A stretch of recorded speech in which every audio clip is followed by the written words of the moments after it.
chosen one. Listen. Heaven paused for you. Time itself stilled. As if the universe held its breath while the Almighty whispered your name. You have been marked not by men, but by the very breath of God. Every storm that came to destroy you was forced to bow before the one who sent you. You are not a mistake. You are not forgotten. You are the proof that God still intervenes in the affairs of men. When they plotted in shadows, when whispers turned to daggers, heaven wrote your defense in light. You survived what they designed to end you because divine purpose cannot be cancelled. The very breath that tried to curse you became the wind that carried you higher. There were nights when you thought you were done, when silence felt like abandonment. But that silence was strategy. It was the pause before justice. Listen carefully. There comes a point when mercy no longer negotiates with evil. God himself steps forward, and when he does, no enemy remains standing.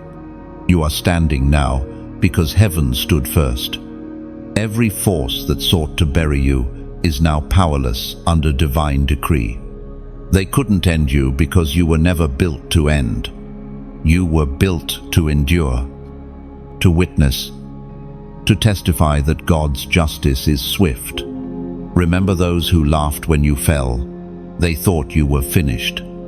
But resurrection was written into your story long before failure was ever possible. Heaven always had the final word. Every tear you cried became evidence in the court of eternity. Every wound you carried became oil for your anointing. Chosen one. You are not rising by luck. You are rising by verdict. God's gavel has fallen, and the word vindicated has been spoken over your life. The enemies who once danced in mockery now tremble, not because of you, but because of who stands behind you. The Lion of Judah roars through your silence. Every weapon formed against you failed not because it was weak, but because you are shielded by covenant. Your enemies did not understand that touching you was touching divine property. They tried to curse you, but every curse reversed itself. The very ground they stood on to accuse you now trembles beneath their feet. You were never fighting alone. Heaven's armies encamped around you while you slept, swords drawn, waiting for God's command to move. And now justice has arrived. Yet, unannounced, unstoppable. You didn't need to defend yourself. God did it for you. He turned their gossip into your promotion. He turned their mockery into your manifestation. The very ones who called you delusional will call you blessed. The tables have turned, not by your might, but by his mercy. You are the evidence that no weapon prospers. You are the proof that divine delays are not denials.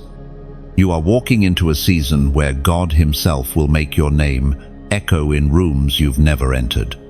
They will see the fingerprints of heaven on your life and know they couldn't end what God authored. Your purpose is divine. Your calling irreversible. Your destiny sealed in light. This is your awakening. God has declared war on everything that warred against you. He is dismantling systems, exposing lies, and lifting your head high again. You thought you were being buried, but you were being planted. Watch what grows now. The time for silence is over. Speak life again. Move again. Rise again. You have divine permission to win. Heaven has already shouted your victory. You are not beneath, you are above. You are not rejected, you are chosen. You are not broken, you are refined. The word of God declares in the book of Isaiah, chapter 54, verse 17, "No weapon formed against you shall prosper, and every tongue you shall condemn, says the Lord." So stand tall.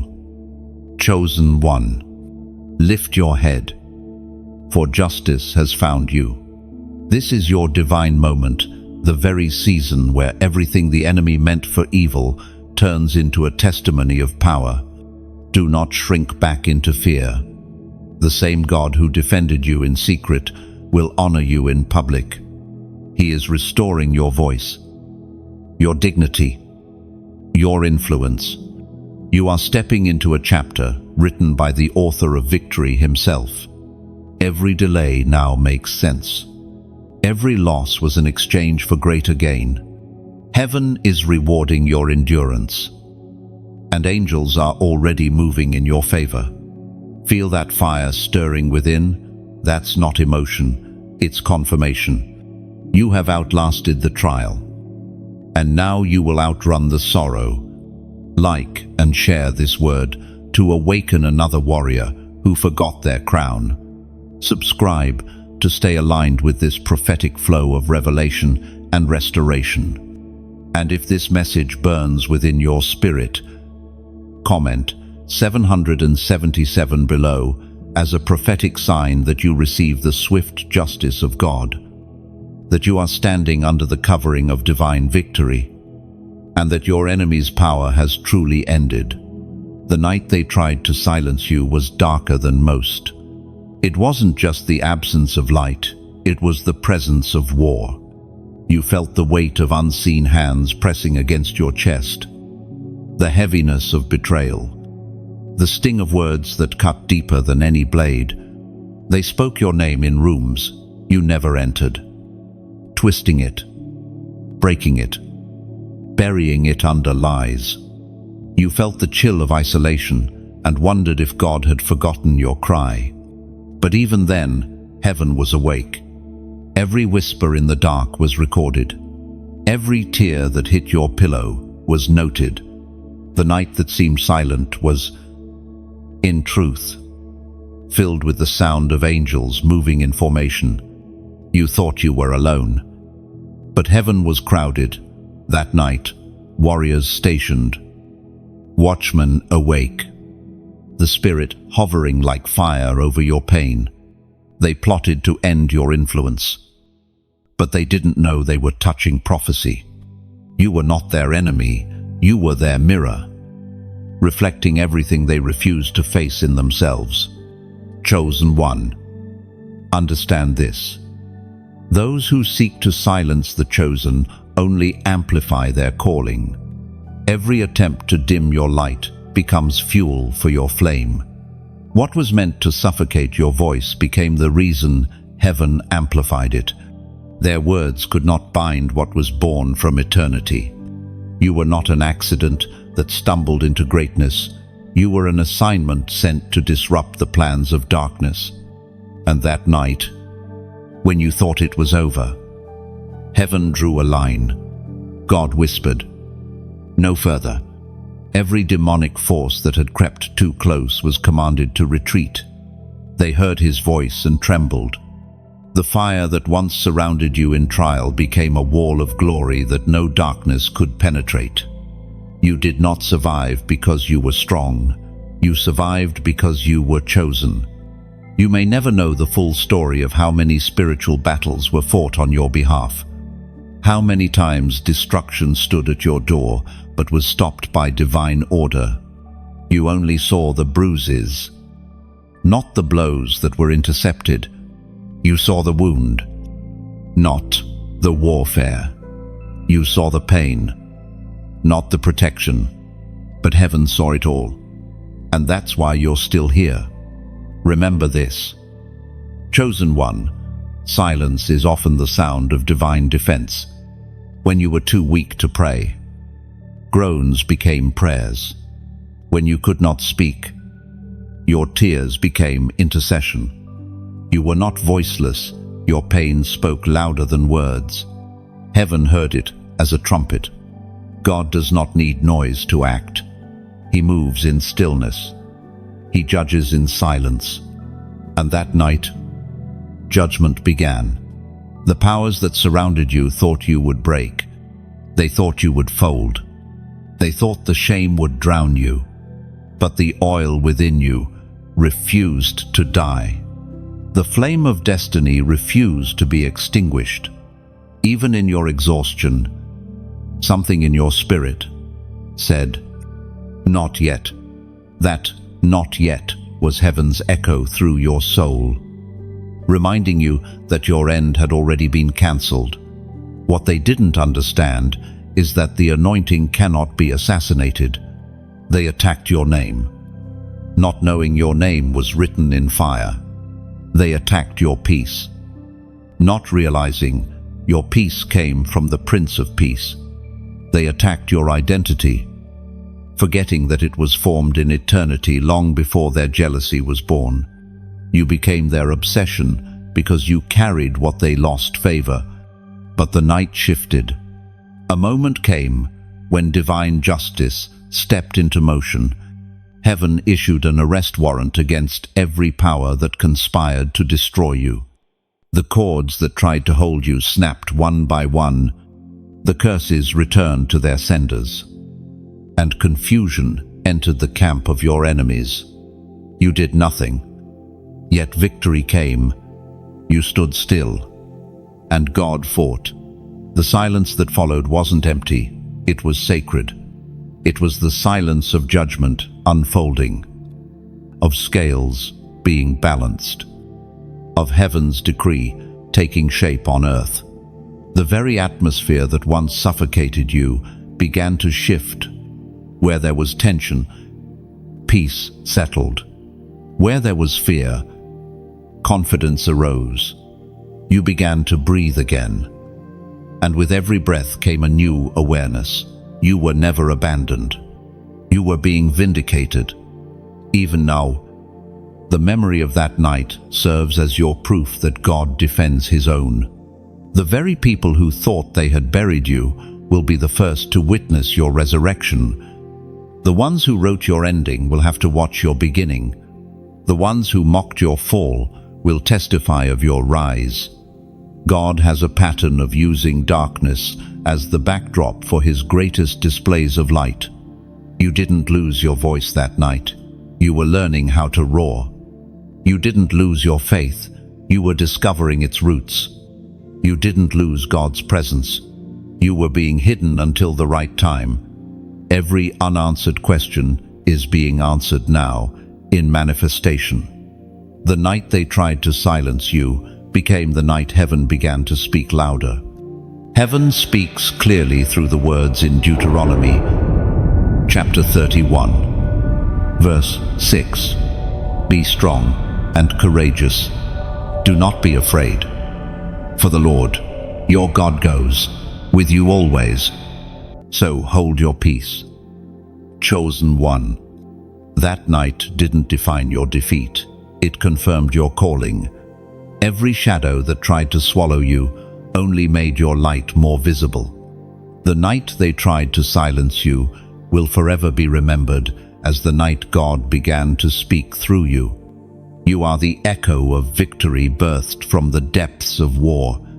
They gathered in secret, whispering plans crafted from jealousy and fear. They thought they were clever, thought they could outmaneuver the will of God. But what man plots in shadows, heaven exposes in light. Chosen one. You were never the victim of coincidence. You were the target of purpose. The moment you said yes to your divine calling, every power that opposed righteousness took notice. They studied your steps, tried to imitate your rhythm, and schemed to tear apart the foundation of your peace. Yet one thing they forgot: no plan can stand when it collides with prophecy. Their intentions were rooted in envy, not strategy.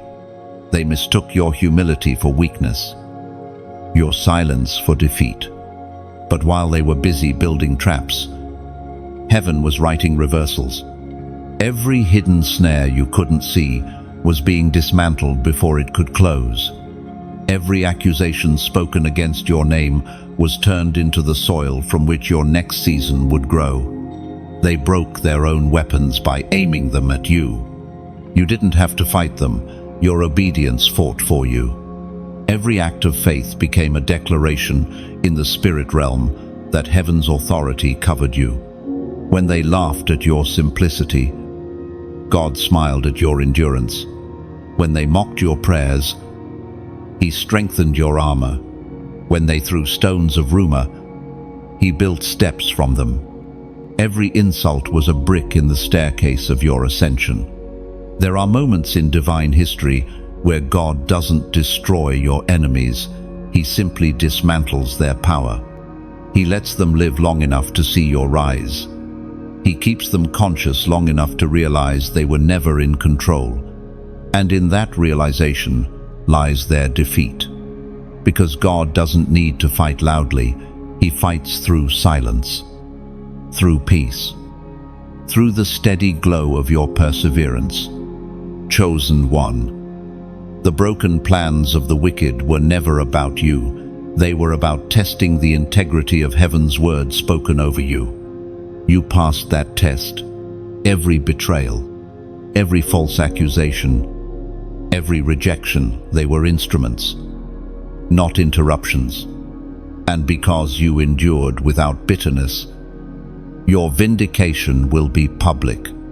You are entering a season where the truth will speak louder than every lie that was ever told about you. You are the story they thought they buried. You are the seed that grew in darkness. You are the sound of justice echoing in places that once mocked your existence. And now, the very ones who celebrated your fall will have to watch your restoration. Not because you demanded it, but because heaven decreed it. The enemy's greatest mistake was believing your collapse meant the end of your covenant. But covenant cannot collapse. It stands when everything else falls. It endures when strength fades. The plans of the wicked crumble not under weight, but under holiness. Their strategies disintegrate in the presence of your purity. They lose power when you choose forgiveness. That's your secret weapon, mercy. Even now, heaven rewrites your reputation. The lies dissolve. The truth ascends. God is building platforms out of persecution. Every false story becomes a stage for revelation. Don't fight to be understood. Stand still and let your fruit speak. Your peace will testify louder than your defense ever could. You are walking into a new authority, the kind born only through survival. Forged in fire, crowned in endurance.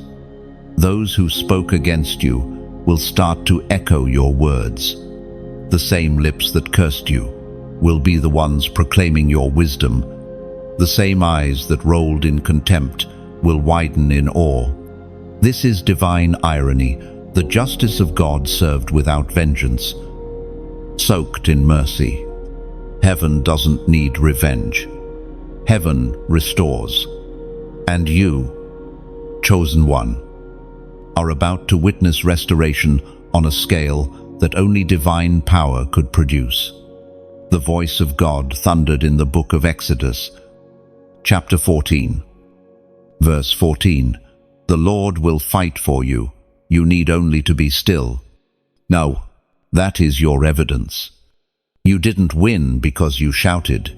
You won because you stood. You didn't conquer by proving your worth. You conquered by refusing to quit. That stillness terrified the darkness. That peace confused the powers that rose against you. They cannot understand how one who was so wounded still radiates light. But that's the paradox of the chosen, broken yet burning, crushed yet crowned. So, as a prophetic act of alignment, type, I hear you, Lord. Those 4 words carry weight. They aren't just a comment, they're a declaration that you are awake again, that you choose to listen over reacting, to trust over proving, to be still while heaven moves. When you type it, you're agreeing that God's justice does not need your help, only your surrender. Every word you type becomes a seed of confirmation in your spirit. You are saying, Lord, I release control. I let your justice unfold. I trust your hand even when I cannot trace it. It's not a ritual, it's an agreement. Heaven records obedience, not volume, and your simple act of faith, even in comment form, becomes a marker of your alignment with divine order. The plans of the wicked have collapsed. You are no longer in defense, you are in dominion. You are shifting from surviving to reigning. This is the beauty of divine justice. God does not just end your battle, He promotes you through it. You come out wiser, sharper, and surrounded by favor that cannot be explained. So let this be your reminder: what was meant to humiliate you became holy ground. What they meant to bury you in became the foundation of your next glory. What was whispered in darkness is now shouted in heaven's light. You are still standing because the Lord fought for you. And every broken plan has become proof of His sovereignty. Type, I hear you. Lord, let heaven see your response. Let your spirit echo it until every trace of fear dissolves. For the same God who silenced your enemies is the same God who will announce your victory. You are not forgotten. You are not forsaken. You are chosen, and their broken plans have become your breakthrough. There comes a moment. Chosen one. When the unseen hand of God moves the pieces of your life without warning, you don't hear the sound of footsteps. You don't see the motion. You just wake up one day and realize everything has shifted. The table turned while you were still in the fire. Those who thought they had control over your narrative suddenly find themselves powerless. Their influence fading like mist under morning light. The mockers fall silent. The manipulators lose their audience. And those who plotted your downfall begin to stumble over their own words. What they built against you in secret becomes their own undoing. Heaven has a way of orchestrating justice so perfectly that no one can deny it. God doesn't need to expose with drama. He exposes through timing. One moment, your name is on their tongues as a target. The next, it's being spoken in rooms of favor, rooms they can't enter. That is the beauty of divine reversal. It happens quietly, invisibly, until suddenly it is undeniable. They thought they had the advantage because you stayed silent. They mistook your patience for weakness, not realizing your restraint was your weapon. The table didn't turn because you demanded it. It turned because God's hand was on the underside of it all along. Every humiliation you endured became the weight that balanced heaven's scale in your favor. Every false word spoken against you became the seed of their own exposure. And when God turns a table, He doesn't do it halfway. He shifts everything. The alliances that held your enemies together begin to crumble. Their unity dissolves because their purpose has expired. You see, chosen one. Evil can only cooperate for a season. Righteousness lasts forever.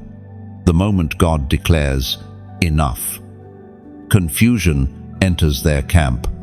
They begin to distrust one another, to question their motives, to fear what they once found confidence in. Their laughter fades because the echo of conviction grows louder than their mockery. But here is what's remarkable. God didn't destroy them instantly. He gave them time to repent, time to withdraw, time to turn back. Yet pride kept them standing at a table that was already tilting. Mercy was still in the air, but justice was already walking toward them. You, on the other hand, were being shifted not away from the battlefield, but to a higher vantage point. While they whispered, you were elevated. While they schemed, you were strengthened. You may not have seen it, but God was quietly changing your position. The pain that pushed you out of one season was also propelling you into another. Their rejection was your redirection. Their betrayal was the bridge to your next breakthrough. Heaven doesn't waste pain. It recycles it into power. When the table turns, the atmosphere changes. What was once their advantage becomes your altar. The same words they used to ridicule, you become the words heaven uses to reveal them. Those who delighted in your delay now weep at your acceleration. It's not cruelty, it's consequence. God allows them to witness your rise, not to shame them, but to teach them that touching the chosen has a cost. You must understand. This turning is not merely about vindication, it's about revelation. God reveals who was truly for you and who never was. He reveals who can handle your next level and who must remain behind. Not all losses are punishments, some are divine separations. He cleans your circle not to isolate you, but to insulate you from contamination. The turning of the table also marks the shifting of authority. You are no longer begging for doors to open. Now doors beg for your presence. Where you were once ignored, you are now sought. Where you were once invisible, you are now essential. The divine reversal is not random, it's reward. Heaven does not forget loyalty in secret. Every prayer you whispered when no one watched became currency for the transformation you're stepping into. When God reverses, He doesn't just lift you up, He rewrites the narrative. Those who doubted you will be forced to recount your testimony in awe. The story changes mid-sentence, and no one can explain it but God. It's not just that He blessed you, it's that He did it in such a way that everyone who opposed you has to acknowledge His hand. They said you'd fail, now you thrive. They said you'd disappear, now your presence carries weight. They said your voice was finished, now your words carry the fire of heaven. This is not revenge, this is restoration. God does not return you to where you were before the pain. He brings you higher than where you've ever been. Remember this, when God shifts, He does it completely. He doesn't leave crumbs of shame in your story.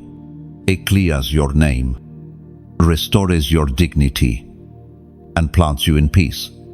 The same mouths that mocked you will one day say, "Surely, the Lord was with them."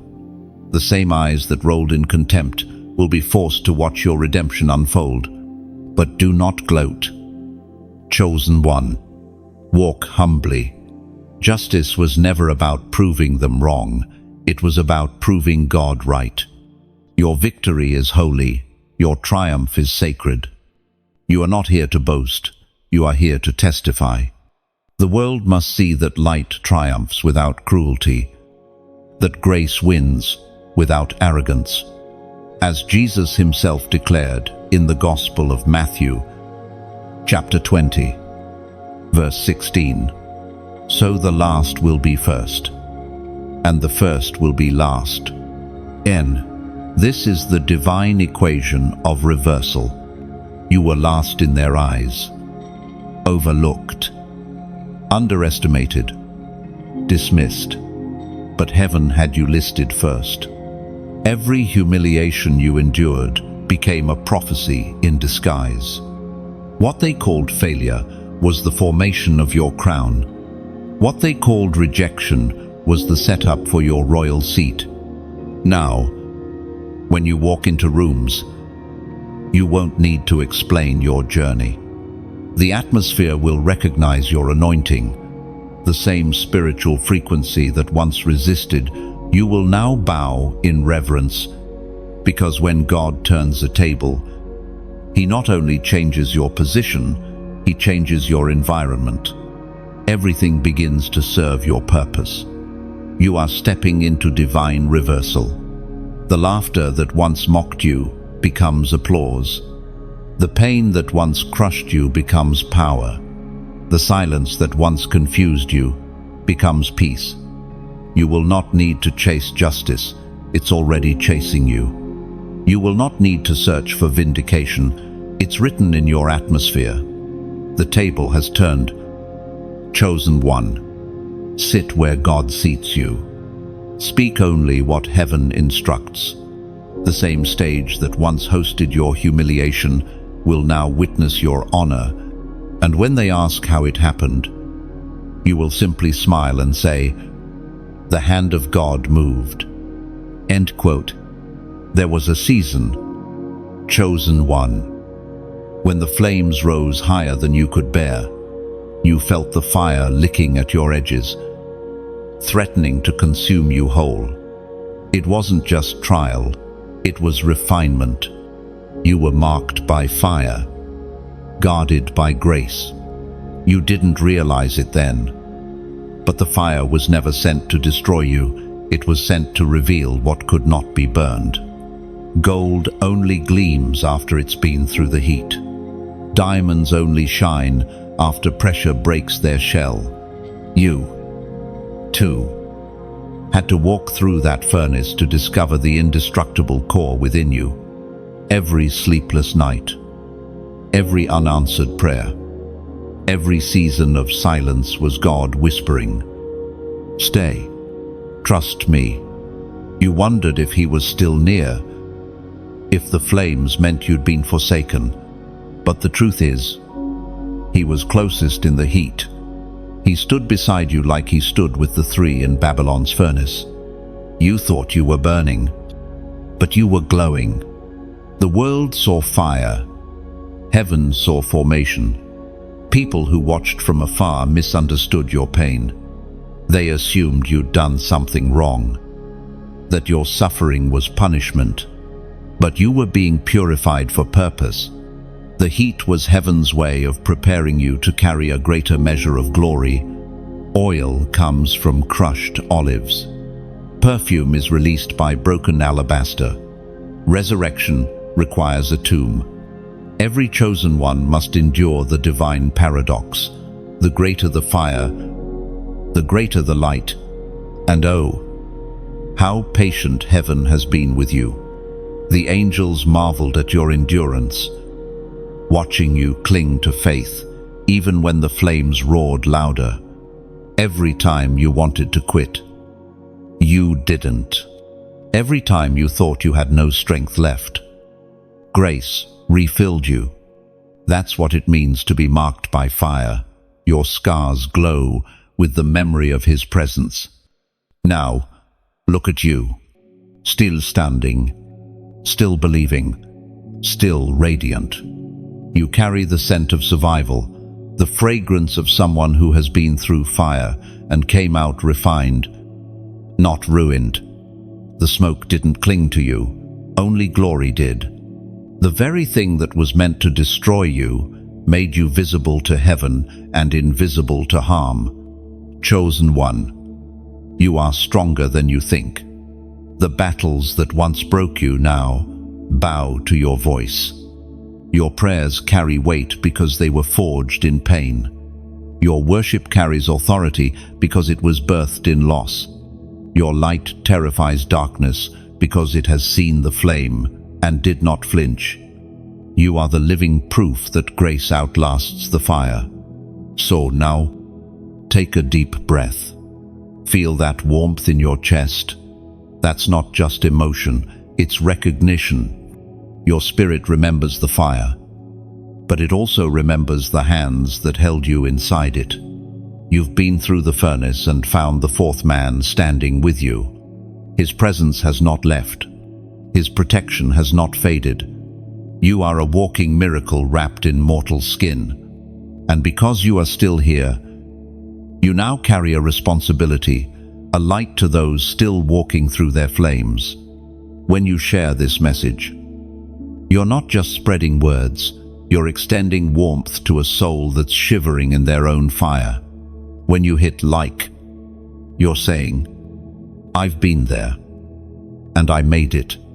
When you subscribe, you're not following a voice, you're joining a movement of survivors, of refined ones, of living embers who will not be extinguished.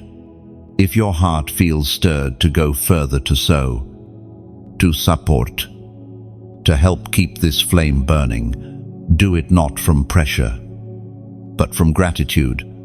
Every drop of oil poured back into this altar keeps the light reaching others still trapped in darkness. It's not charity, it's continuation. You are not giving to something, you are giving through something. You are extending the very grace that once reached you. Think of it like a candle lighting another. No light is lost, yet the world becomes brighter. Each gesture of support, each act of kindness, each offering given from love becomes part of that holy illumination, spreading across hearts that need it most. So, as you listen now, remember, you are the firebrand, heaven saved from the ashes. You are the spark that reminds others that endurance is possible. You are the proof that grace guards, even in the hottest flames. You are not the smoke, you are the light that emerges after it clears. The Apostle reminds us in his letter to the Corinthians, chapter 4, verse 8, "We are hard-pressed on every side, but not crushed, perplexed, but not in despair." Oh, let those words settle deep. You were pressed, but not broken, confused, but not lost, burned, but not consumed. This is what it means to be chosen, to be tested beyond comfort, yet preserved beyond reason. If this message resonates in your spirit, hold it like a flame cupped in your hands. Protect it, nurture it, share it, because somewhere, another soul stands trembling beside their own furnace, wondering if God still sees them. Let your story be the warmth that reminds them He does. You are marked by fire, guarded by grace, and glowing with the light that will lead others home. There is a sound rising in the spirit, steady, deep, undeniable. It is the sound of justice confirming what heaven already decreed about you. Chosen one, you have walked through the valley, endured the furnace, stood in silence while God fought unseen battles on your behalf. Now, the verdict has been spoken. You are free. The chains that once held you are gone. The accusations that once surrounded you have lost their voice. You stand beneath heaven's seal of approval, not man's opinion. This is the season where the law of divine recompense begins to unfold. You may not see it yet, but heaven has stamped your name with favor. Doors that resisted you before will open as if commanded by an invisible hand. People who once doubted you will begin to speak blessings over you without even knowing why. Because when God declares justice, it doesn't arrive quietly, it arrives with movement, with manifestation, with a shift in the atmosphere that even unbelievers can feel. Chosen one, this is not coincidence. This is divine intervention.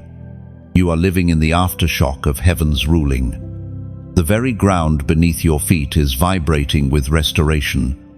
Those who walked away will watch you rise. Those who mocked your faith will witness your fulfillment.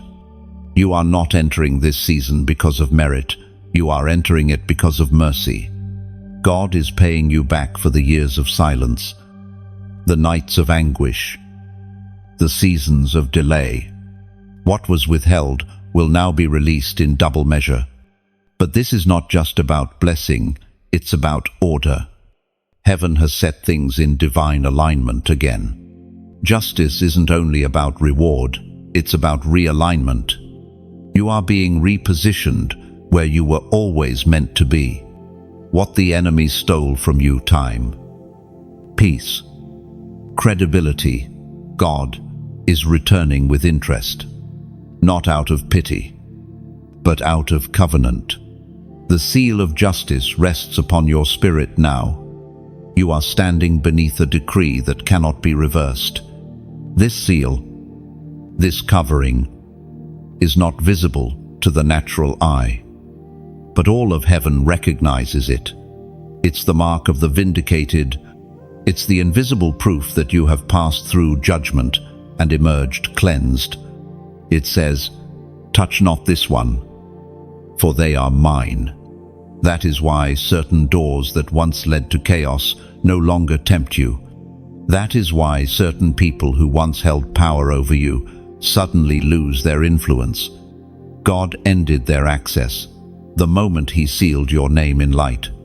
Beloved, the court of heaven does not delay. Once judgment is rendered, everything connected to your destiny begins to move in sync. Finances align, relationships realign, peace returns like a rushing river. This is what it means to live under divine verdict. You are no longer reacting to life, you are being directed by heaven. Every step you take now is guided by the unseen rhythm of divine justice. But justice is not revenge. Remember this truth. The seal of heaven is not a sword for cruelty, it is a banner of holiness. God did not destroy your enemies, He stripped their power. He rendered their words void. They still speak, but their voices carry no weight. They still plan, but their plans collapse before forming. Their influence dissolves like ink in water. You, on the other hand, are becoming the living testimony of what it means when God defends His own. Look around you. The peace you feel now is not ordinary, it is royal. It is the peace of one who has been justified by the highest authority. The shame that once clung to you has evaporated. The burden that once bent your shoulders has been lifted. You stand taller now, not because of pride, but because of clarity. You finally know who you are. You finally know whose you are. And once that revelation takes root, fear has no soil left to grow in. The Spirit spoke through the prophet Jeremiah, chapter 30, verse 17.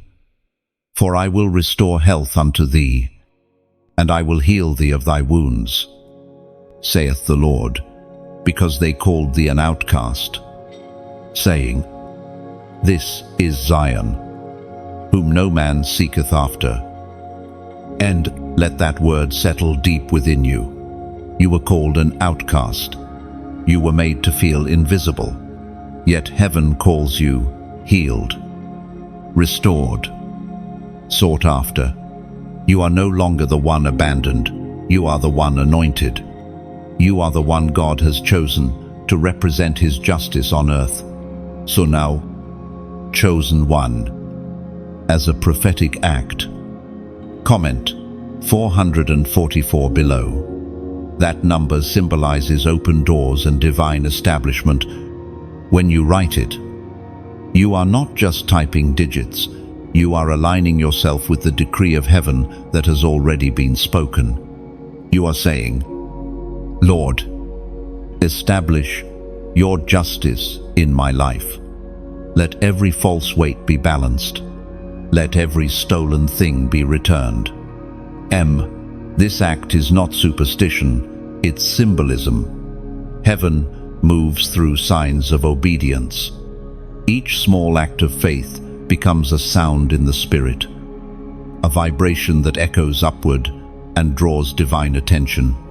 When you comment 444, you are striking the gavel of heaven again, declaring that justice is not coming, it's already here. You have entered the season of divine recompense. Walk differently now. Speak differently. Expect differently. Don't rush, rest.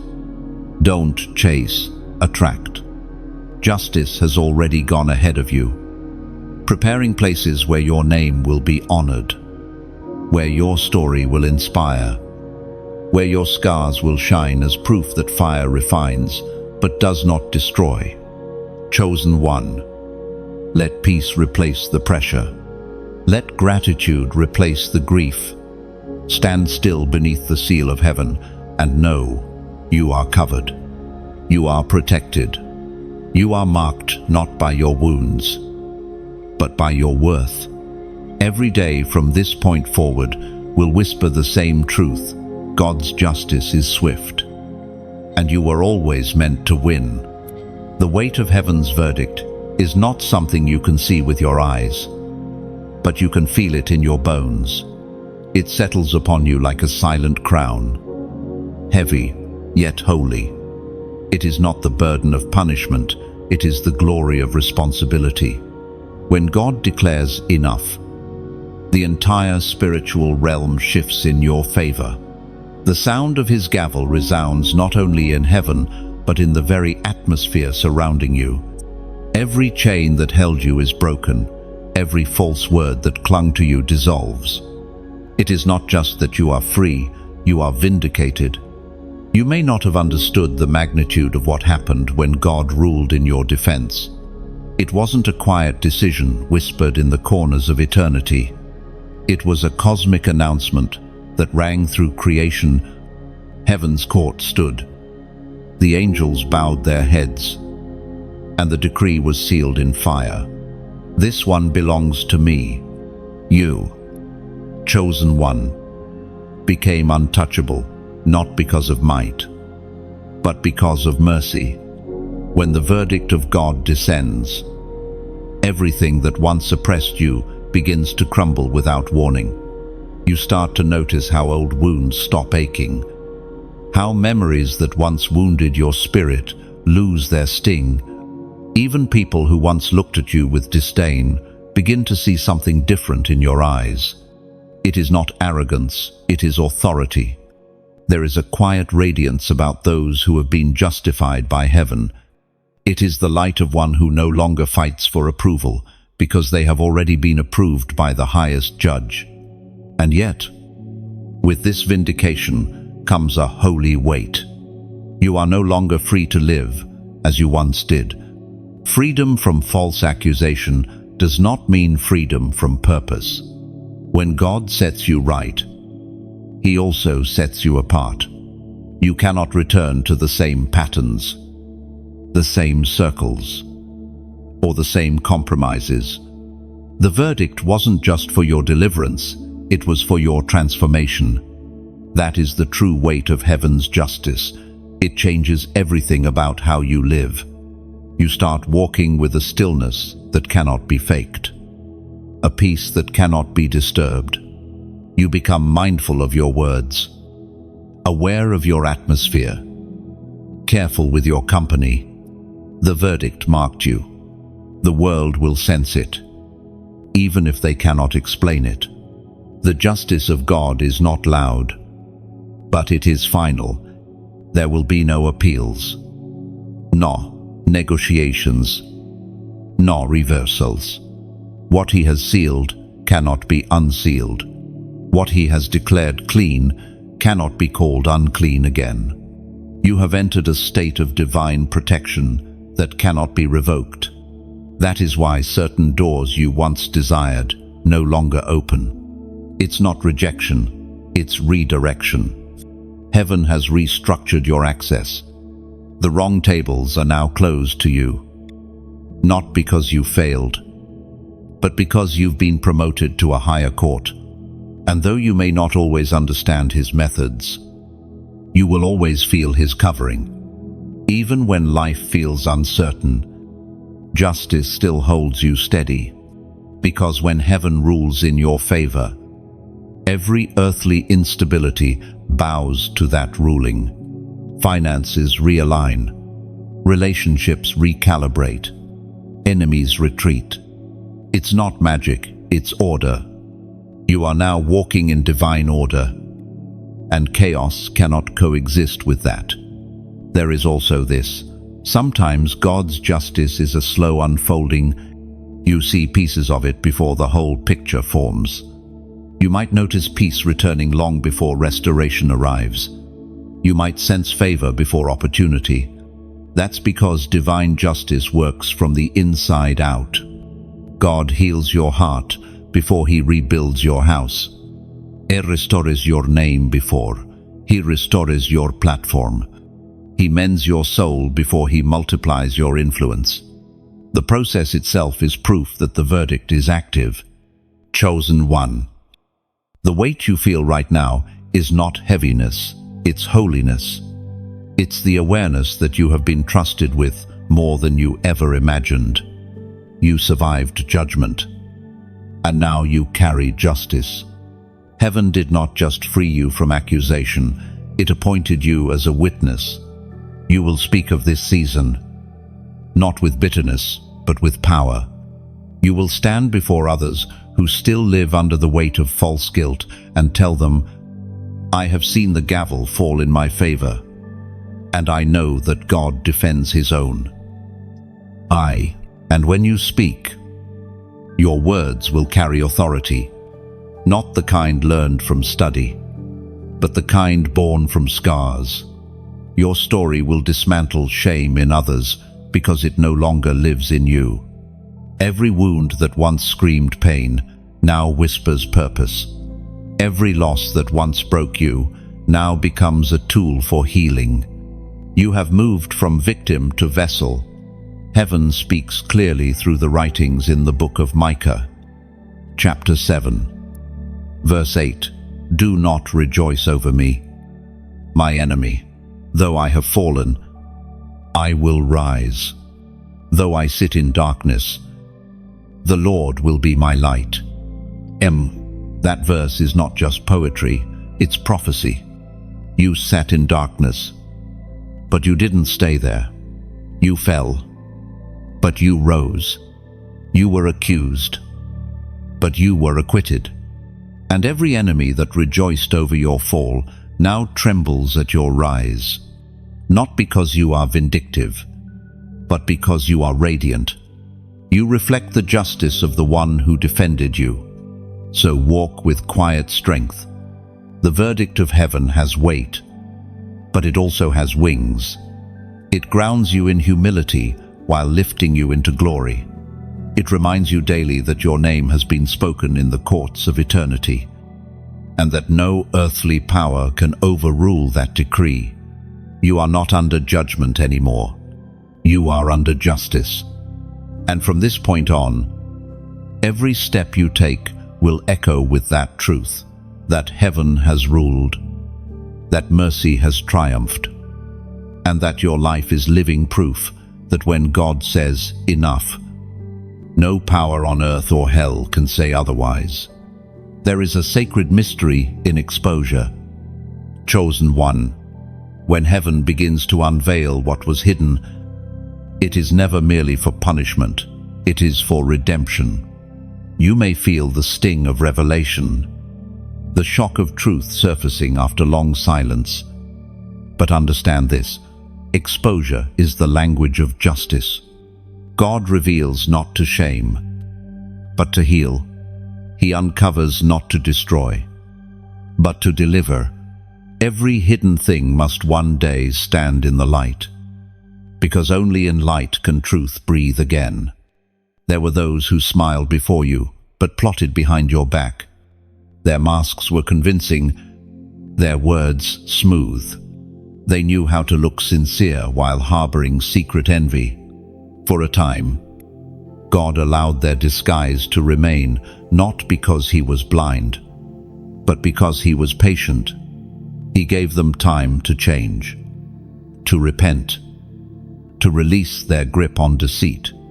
But they chose pride over purity, manipulation over mercy.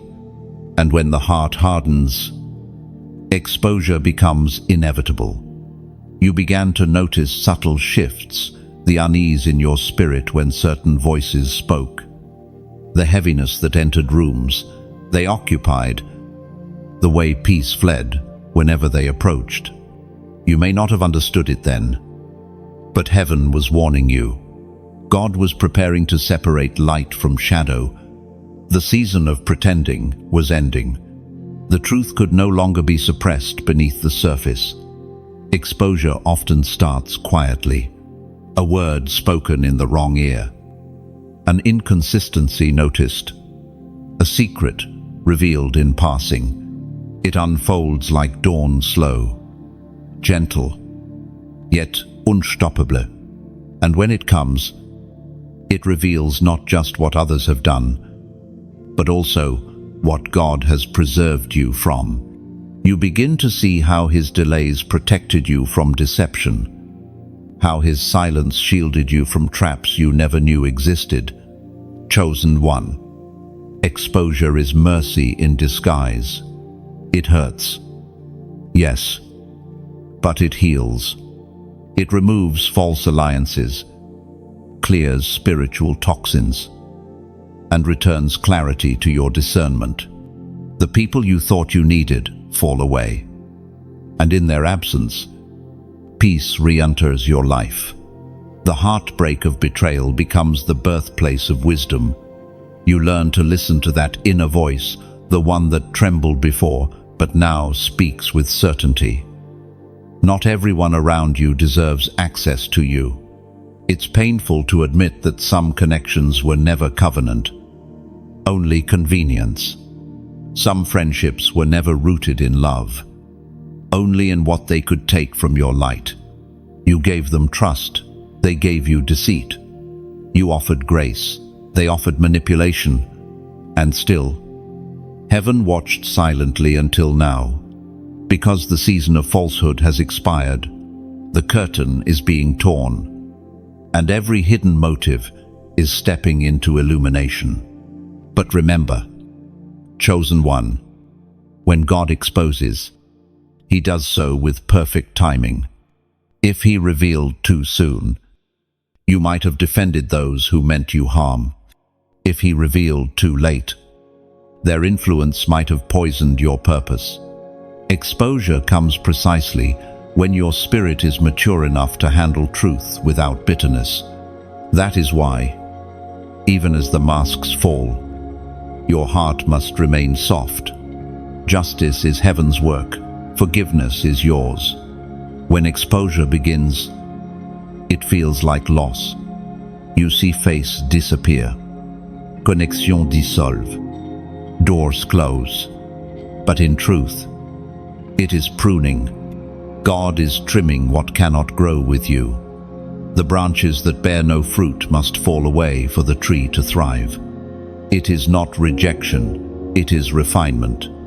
And though your circle grows smaller, your roots grow stronger. You are learning what few ever grasp. Peace is better than popularity. Truth is better than company. Purpose is better than comfort.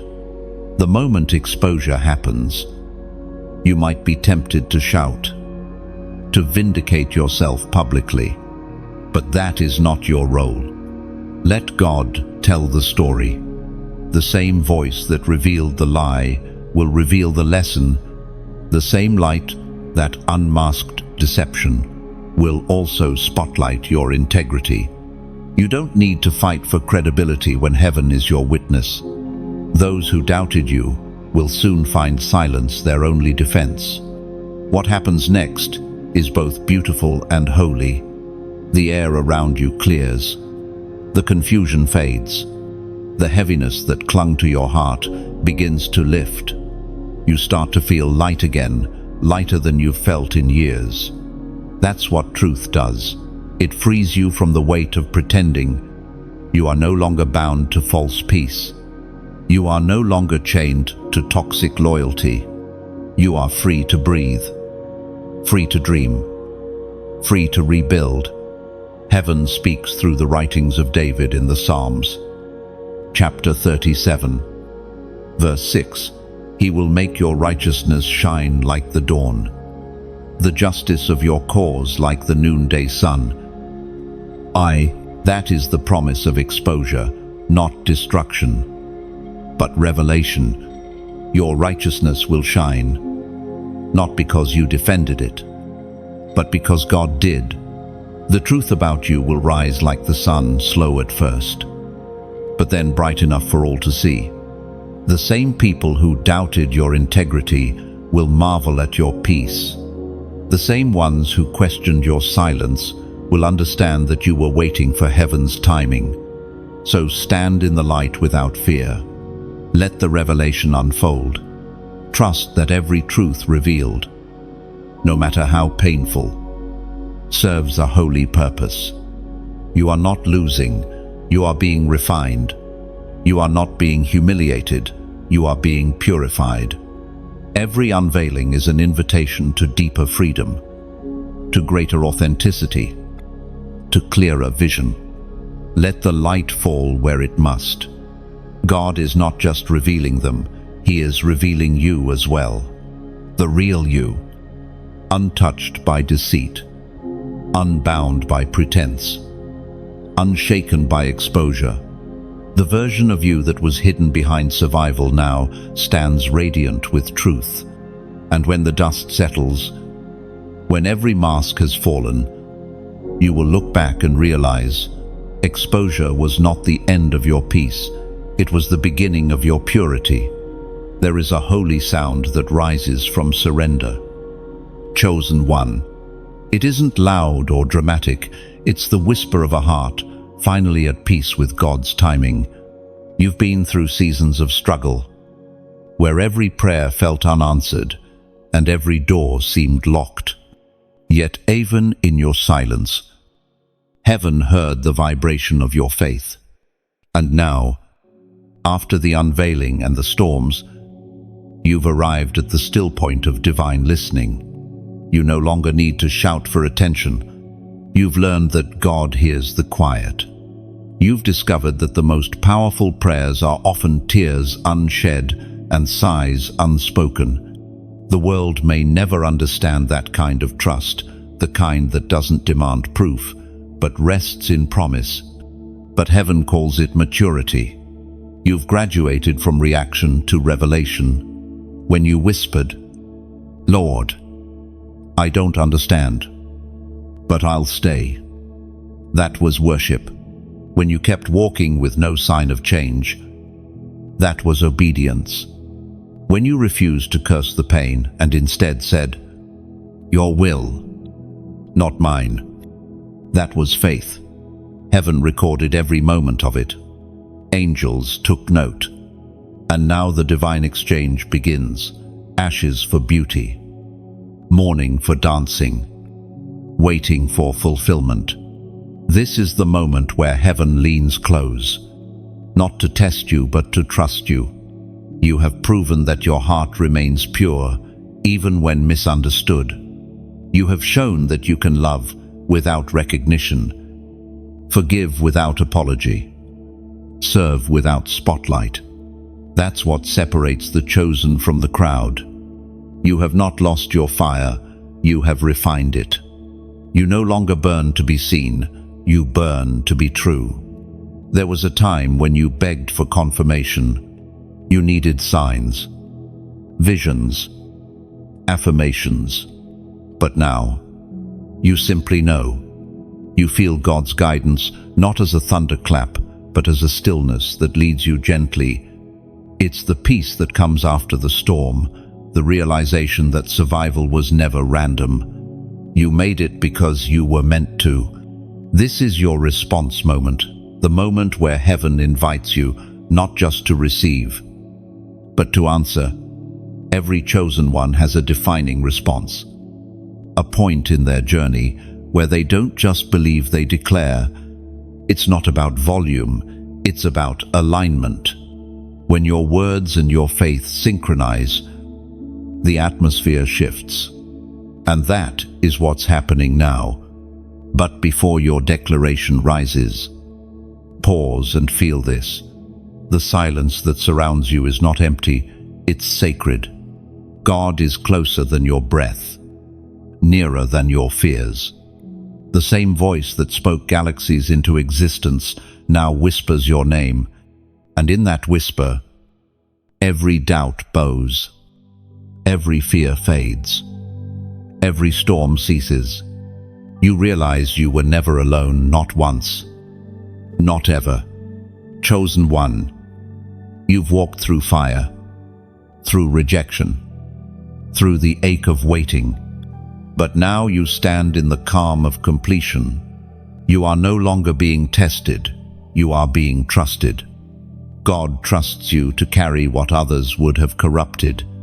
He trusts you to handle blessing without arrogance, visibility without vanity, authority without cruelty. He trusts you because you've been emptied, and only empty vessels can carry divine oil. So now, breathe. Let your spirit expand beneath the weight of peace. The war within is over. The accusations are silenced. The questions are answered in quiet ways you can't yet explain. You are standing in the middle of a fulfilled prophecy, your own life. You don't need to chase what's yours. It's already circling back to you. The same heaven that called you years ago is now crowning you in the same breath.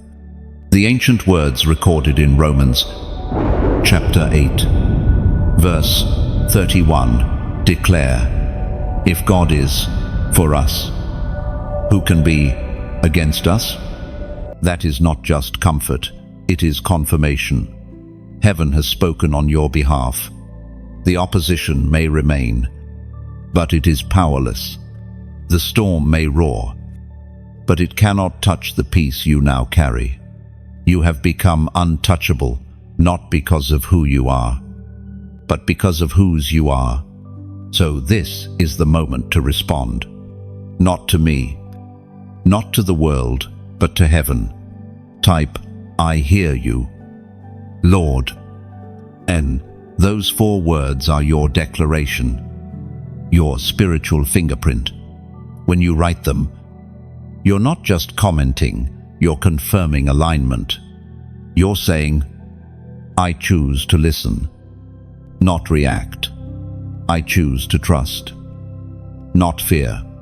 I choose to obey, even when I don't understand." These words carry authority because they come from surrender. When you type it, heaven echoes it back. You might feel a warmth, a stirring, a peace that spreads through your chest. That's the Spirit confirming your yes. It's heaven's way of saying, "I heard you." 2. Because communication with God is never one-sided. You call, He answers. You surrender, He strengthens. You listen, He speaks. And from that response, a new chapter begins. You'll notice things aligning without explanation, opportunities opening, people appearing, clarity returning. It's not luck. It's divine synchronization. Your yes is the sound that unlocks what was waiting in delay. This is the rhythm of the chosen. Revelation, refinement, response, release. You've received the revelation. You've endured the refinement. Now your response has been recorded. Next comes release, heaven moving through your obedience. So breathe again. Chosen one, your silence is sacred. Your response is seen, and your future is secure. The storms you've survived are now stories heaven will use to heal others. The peace you feel is not temporary. It's the atmosphere of those who have surrendered completely. You have heard Him, and because you heard, heaven will now speak louder through your life than any words ever could. There are seasons when God's movements are so precise that they almost seem invisible. One day you're standing in ashes. The next, you realize green shoots have begun to push through the soil. That's how divine restoration works. It rarely announces itself with trumpets. It unfolds quietly, like dawn chasing away the night. Chosen one, you are standing in that dawn now. Justice has been served. Exposure has happened. The verdict has been sealed. And now, reward begins to manifest. You don't need to fight for attention. You don't need to chase visibility.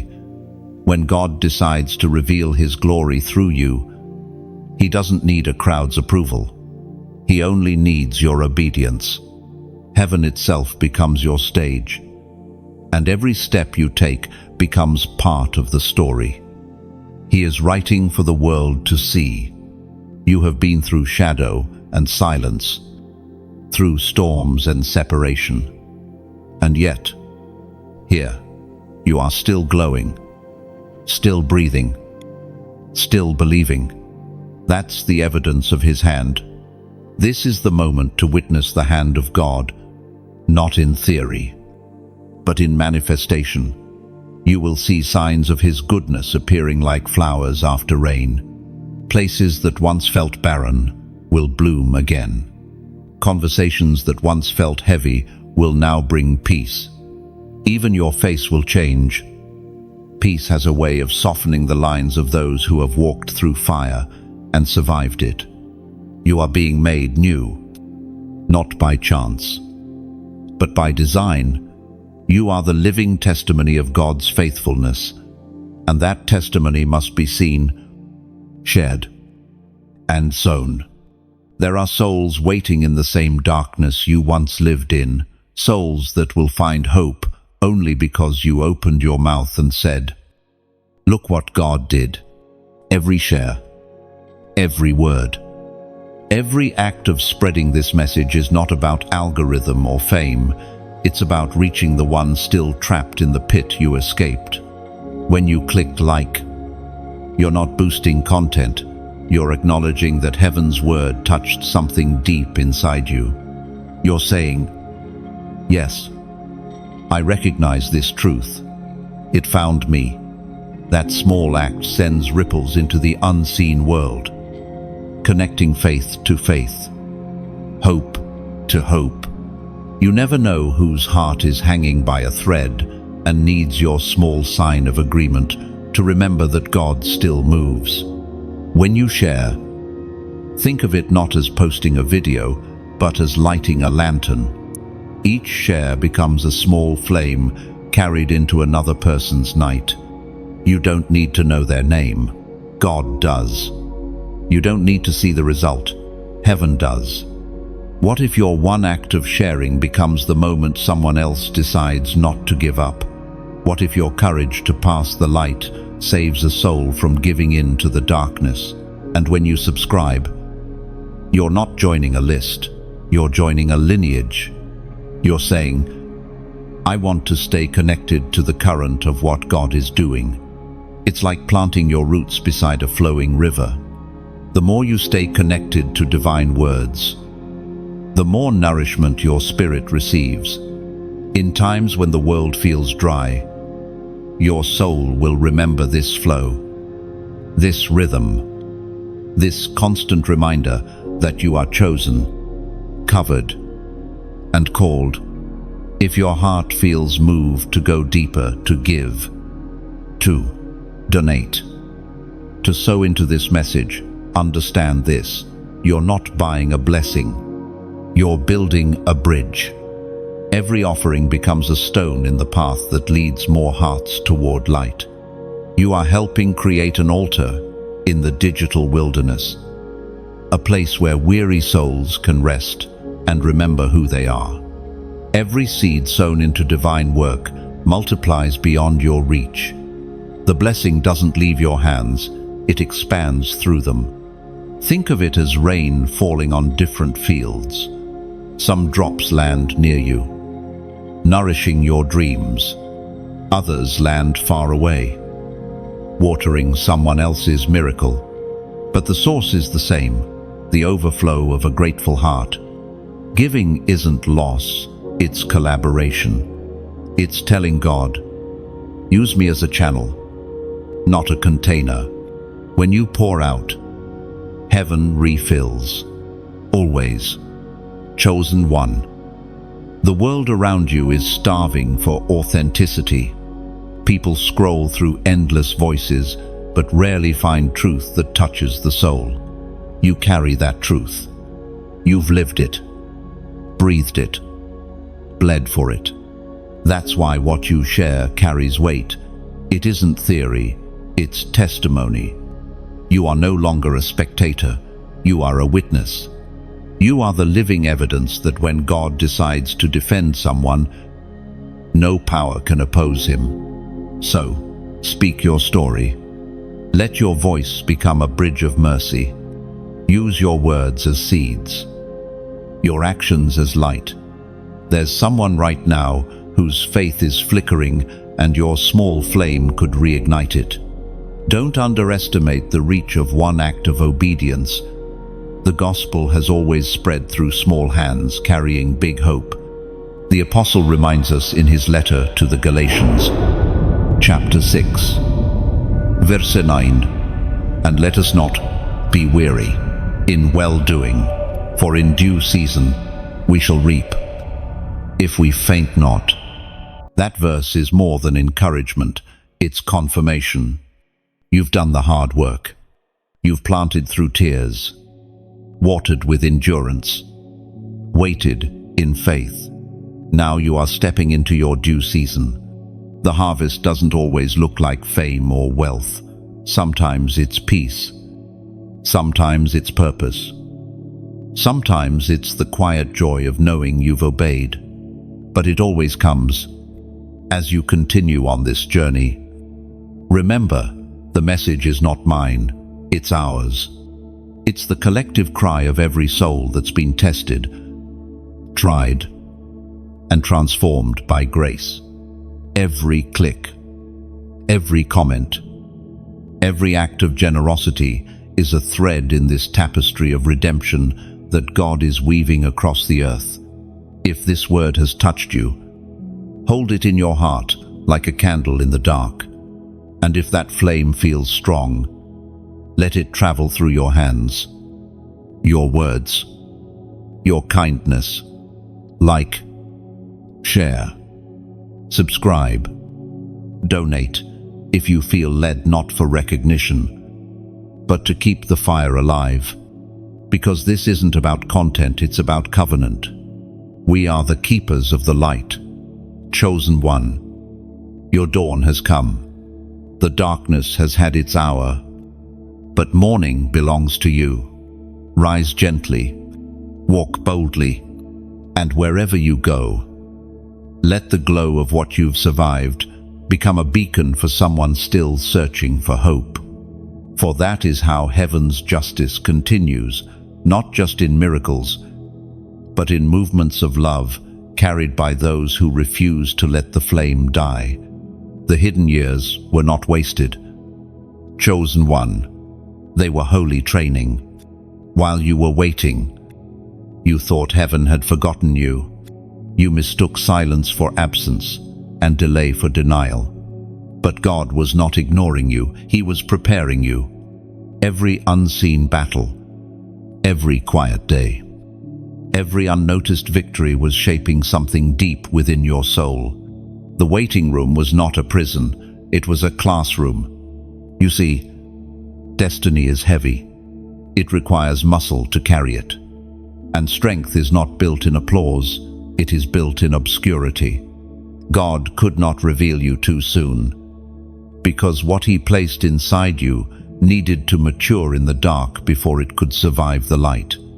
Like seeds buried under soil, your greatness was hidden for a reason. If you had been seen before, you were ready. You might have mistaken visibility for validation. But heaven wanted depth, not display. In those quiet seasons, you learned the rhythm of stillness. You learned to hear God without noise, to feel His presence without proof, to trust His timing when the clock of your heart felt stuck. You discovered that waiting is not passive, it's warfare. It's choosing faith when fear feels easier. It's saying, "I still believe," when nothing changes. That kind of endurance cannot be taught through comfort. It can only be forged through delay. The hidden years also stripped away false ambition. You once dreamed of recognition, of proving your worth, but in silence. Your motives were purified.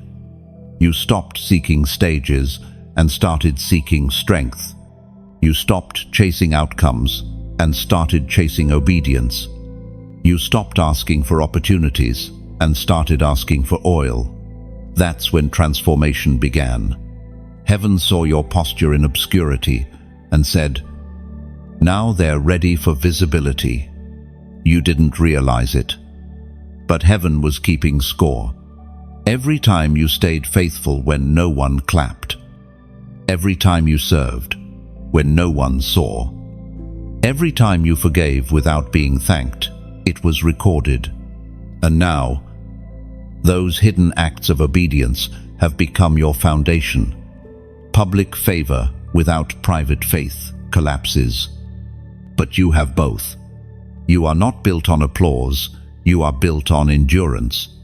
Remember those nights when your prayers felt unanswered. They were not ignored.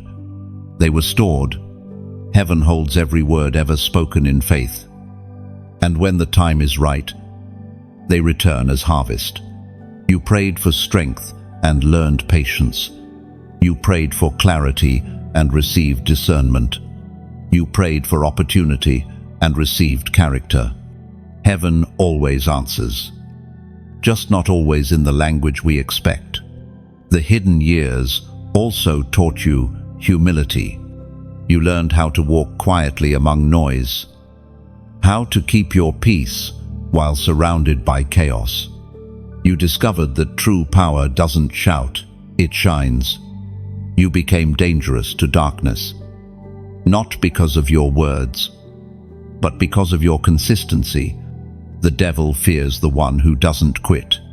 And that's you. You've become a weapon of endurance, a silent warrior forged in the fire of waiting. There were people who looked at your stillness and assumed you were stagnant. They didn't know you were being shaped for something greater. The potter never rushes the vessel that carries precious oil. God took his time with you, because what you carry requires precision. You are not ordinary clay, you are royal craftsmanship. Every waiting season was another turn on the wheel, another smoothing of the surface, another layer of strength added. Now, as the seasons shift, you'll begin to see why you had to wait so long. Things that once confused you will suddenly make sense. The roads you thought were detours were actually divine shortcuts. The closed doors were not rejection, they were redirections. The lost opportunities were not punishment, they were protection. God was not just preparing the promise for you, He was preparing you for the promise. Waiting seasons are often misunderstood by those who crave instant results. But divine timing has its own logic. God never rushes excellence. He allows pain to polish potential, silence to refine sensitivity, solitude to strengthen discernment. You now hear what others miss, see what others ignore, and feel what others dismiss. That sensitivity is not weakness, it's spiritual awareness. It's the mark of those who have walked closely with God in the quiet. The Apostle reminds us in his letter to the Hebrews, chapter 10, verse 36, "For you have need of endurance, so that after you have done the will of God, you may receive the promise." Then, that scripture captures the essence of your hidden years. You needed endurance, not excitement, not applause, but endurance. And now that you have it, you are unstoppable. What once drained you will now empower you. What once broke, you will now build others through your testimony. So, do not resent the hidden seasons. They were the proving grounds of your calling. The quiet was not punishment, it was protection. The waiting was not delay, it was design. You were never buried. You were planted. And now, the soil that once suffocated you will soon celebrate your growth. Chosen one. Remember, flowers never apologize for taking time to bloom. They do not rush spring, they become it. And that's exactly what you are becoming. Every lesson, every tear, every hidden prayer is beginning to rise to the surface. You are about to see how divine timing turns pain into purpose, and waiting into wonder. You were hidden, but not forgotten. You were prepared, not punished.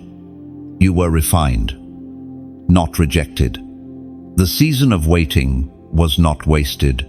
It was the womb of everything that's about to be born through you. There is a rhythm to divine timing.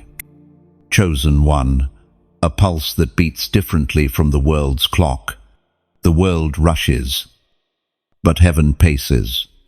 What you once called delay was actually precision.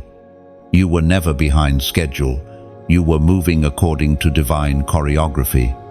Every pause, every detour, every closed door was God aligning you with His perfect hour. In the waiting, you may have felt forgotten. You watched others rise while you remained in stillness. You questioned your purpose, wondering if maybe you had missed your moment. But now, as the pieces begin to move, you realize something extraordinary. You were not late. You were being held in the hands of perfect timing. God was never preparing the opportunity without also preparing you. You see, chosen one, destiny requires synchronization. If blessings come before character is built, they become burdens. If platforms arrive before maturity, they collapse. But you, your spirit, your mind, your heart have been refined through patience. You have learned to trust without evidence, to obey without reward, to wait without resentment. That is why this moment is different. You are no longer chasing time. Time is chasing you. Heaven's timing has begun to unfold around you. You may sense it in the subtle things, the sudden peace in your spirit, the ease that now replaces effort, the way connections begin to form without striving. That is how divine timing operates. It removes the friction of force. What used to feel like pushing now feels like flowing. You are finally aligned with what has been yours all along. This is what it means to be synchronized with heaven's clock. You are stepping into moments that have been waiting for you since before you were born. You're not stumbling into blessings, you're walking into appointments. Every step you take now meets divine readiness. The people, the doors, the resources, the opportunities, they have all been set in motion at the exact second you were meant to arrive. Chosen one. There is beauty in divine slowness. The world sees delay as failure, but heaven sees it as formation. While others were sprinting ahead, you were gaining depth. You were learning how to sustain what they only knew how to start. And now, as they tire from running, you are only beginning stronger, wiser, unshakable. The truth is, the reason you had to wait so long was because what's coming is so much bigger than what you asked for. The blessing had to grow to match the weight of your faith. God wasn't saying no, He was saying, not yet. And now, heaven whispers, now. Then this is your season of divine release. Everything that once felt held back will begin to move swiftly. The opportunities that once ignored you will begin to seek you. The people who once walked away will be replaced by those who were divinely assigned to walk with you. Every door that was closed has now become a hinge for something greater to open. You are not just entering a new season, you are stepping into a divine rhythm. You'll know it's God's timing when effort turns into ease. You'll know it's heaven's doing when peace replaces panic. The waiting taught you how to recognize the real from the counterfeit, the divine from the distracting. And now, nothing will tempt you to settle for less again. The apostle wrote in his second letter to Peter, chapter 3, verse 8, "With the Lord, a day is like 1,000 years, and 1,000 years are like a day." Oh, that means divine timing is not delayed, it's deliberate. Heaven compresses eternity into moments, arranging circumstances so perfectly that even what you thought was lost finds its way back to you at the exact second you're ready to receive it. But now, chosen one, heaven calls you to mark this moment. You have entered the hour of release. You have stepped into the synchronization of blessing as a prophetic act of agreement. Comment 222 below. This number symbolizes divine alignment, spirit, soul, and destiny coming into agreement under heaven's clock. When you type it, you are declaring, "I am aligned. I am ready. I trust God's timing completely." It's not superstition, it's surrender. You're saying yes to heaven's pace and no to human pressure. When you write it, imagine your spirit locking into rhythm with eternity. Feel the peace of knowing you no longer have to rush. Feel the relief of knowing you can't miss what's yours. Feel the power of divine timing unfolding all around you. Because from this point forward, everything about your life begins to harmonize. Your relationships will begin to make sense. Your calling will take form.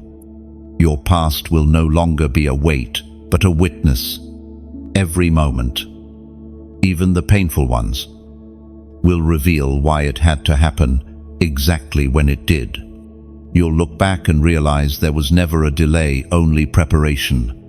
Heaven's timing has never failed. And it won't start with you. You are stepping into the full manifestation of everything that was promised. Not too early, not too late, right on time. Chosen one. Breathe easy. The clock of destiny has struck in your favor. The gears of heaven are turning for your good. And all of creation is moving in rhythm with the word that was spoken over your life long before the world began. Type 222 and let it be your amen. Your agreement. Your final surrender to the timing of a God who has never missed a moment. You are in sync now. And everything, absolutely everything, will begin to unfold beautifully from here. There is a sacred shift that happens when God begins to reverse the narrative. You can almost feel it in the air around you, a softness, a divine correction, a quiet rearranging of what once seemed permanent. It doesn't happen with noise or spectacle, it happens with authority. One day, what oppressed you loses its power. What was stolen begins to find its way back. The tide turns. The script changes. The great reversal begins. Chosen one. Heaven is not just giving you back what was taken, it's rewriting your story so that even your losses become part of your legacy. Every wrong done against you becomes the soil where your restoration grows. Every voice that tried to diminish you will be forced to echo your testimony. This is not payback, it's divine reordering. God is bringing justice in a way that reveals His nature, not vengeance. His goal is not to make your enemies suffer, it's to make the truth undeniable. You might feel it already, the strange calm that follows a long storm. It's as if heaven is whispering, "Rest now, the reversal has begun." You've fought, prayed, waited, and endured. And now God steps in, saying, "I'll take it from here. What used to be loss will now carry gain. The places where you were silenced will become stages. The people who dismissed you will have to acknowledge the grace that kept you.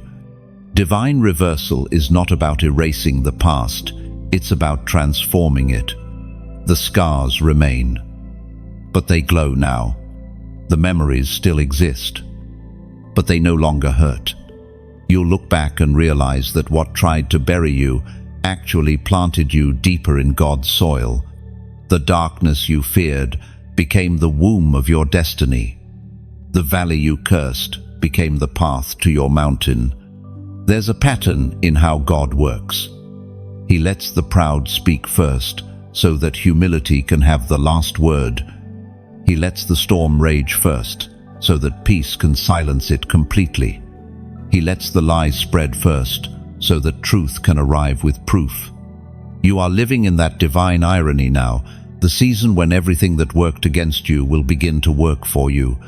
Look at Joseph, betrayed by his brothers, sold into slavery, forgotten in prison, yet when God reversed the story, those same brothers bowed before him, not in revenge, but in revelation. They realized that everything they did was part of a larger design. What they meant for harm, heaven meant for healing. The same God who reversed Joseph's story is reversing yours. The reversal will not be loud, it will be undeniable. People who once pitied you will begin to seek your wisdom. Those who underestimated you will now request your guidance. And those who tried to close doors against you will watch those same doors open by a hand they cannot see. God's justice doesn't always roar. It often unfolds like dawn, slow and steady, until the light fills every shadow. Chosen one, prepare yourself for the discomfort of elevation. When the narrative shifts, so do the characters. Some people from your past won't fit in your future. They were written for an old chapter, not the new one, and that's okay. Divine reversal is not just about your rise, it's also about divine pruning. God removes who cannot celebrate your restoration so that you can walk forward without weight. Do not cling to what was meant to leave. Some connections are seasonal, but the covenant remains between you and God. The reversal isn't about returning to old things, it's about receiving new ones that honor the journey you've walked through. You are being upgraded, not recycled. Heaven does not repeat it, renews. When the great reversal happens, you will recognize it by peace, not pressure. Opportunities will come with ease. Conversations will carry confirmation. What once required struggle will begin to flow naturally. That's because divine reversal doesn't demand, it delivers. You'll no longer have to force your way into rooms. You'll be invited. You'll no longer chase affirmation. You'll embody it. You'll no longer justify your value. It will be seen. This shift is not just personal, it's generational. What is happening in your life will ripple through your bloodline. The curses that chased your family end with you. The patterns of poverty, shame, or silence will dissolve in your obedience. You are the hinge that swings the door of destiny open for those who come after you. God chose you not just to survive the story, but to rewrite it. Heaven's script never ends in defeat. Even when you thought the page had closed, God was still writing. The ink of grace never runs dry.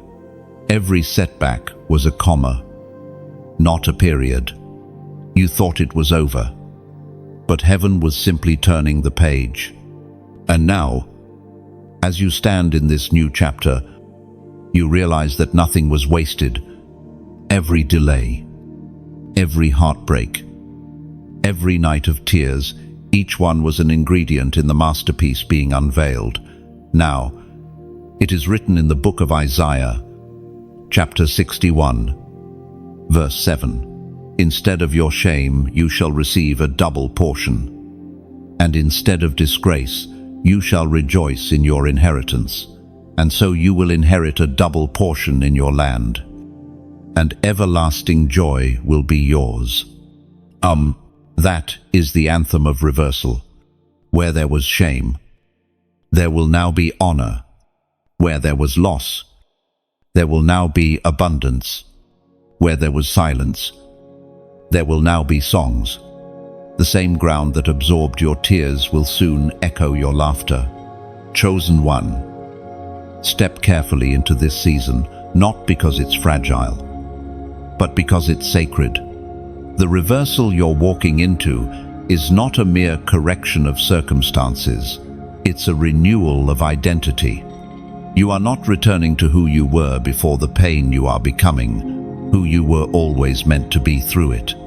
So, walk humbly, but confidently. The same God who saw your tears in secret now prepares a public table for you. The same voice that spoke promise in darkness now calls you into the light of fulfillment. The great reversal has begun, and this time, the ending will glorify God through every line of your story. There comes a moment in every divine journey, chosen one, when mercy takes a step back, not because God has abandoned his people, but because justice demands its turn. For too long, you watched the wicked prosper and wondered why heaven stayed silent. You saw cruelty, wear crowns, and deception sit comfortably in power. You questioned whether righteousness still mattered, but what you didn't see was the hand of God, waiting patiently, mercifully before lowering the weight of his verdict. Mercy always comes first. It pleads, it warns, it gives time for repentance. But when mercy is refused, justice must rise. It's not vengeance, it's balance. Heaven cannot allow wickedness to reign unchecked. There is an order to the universe, a divine equilibrium that eventually demands restoration. You are living in that pivot, the moment when mercy steps back and justice steps forward. This moment is sacred and sobering. God does not delight in judgment, but he delights in truth. He loves the sinner, but he will never love the sin. For years, certain people and systems operated under borrowed time. They mistook grace for permission, silence for approval. But every clock of injustice has an alarm, and heaven just struck the hour. You, chosen one, have been prepared for this revelation. You were never meant to gloat over what's coming. You were meant to understand it. You have seen the underside of mercy, the weight of grace, the patience of God.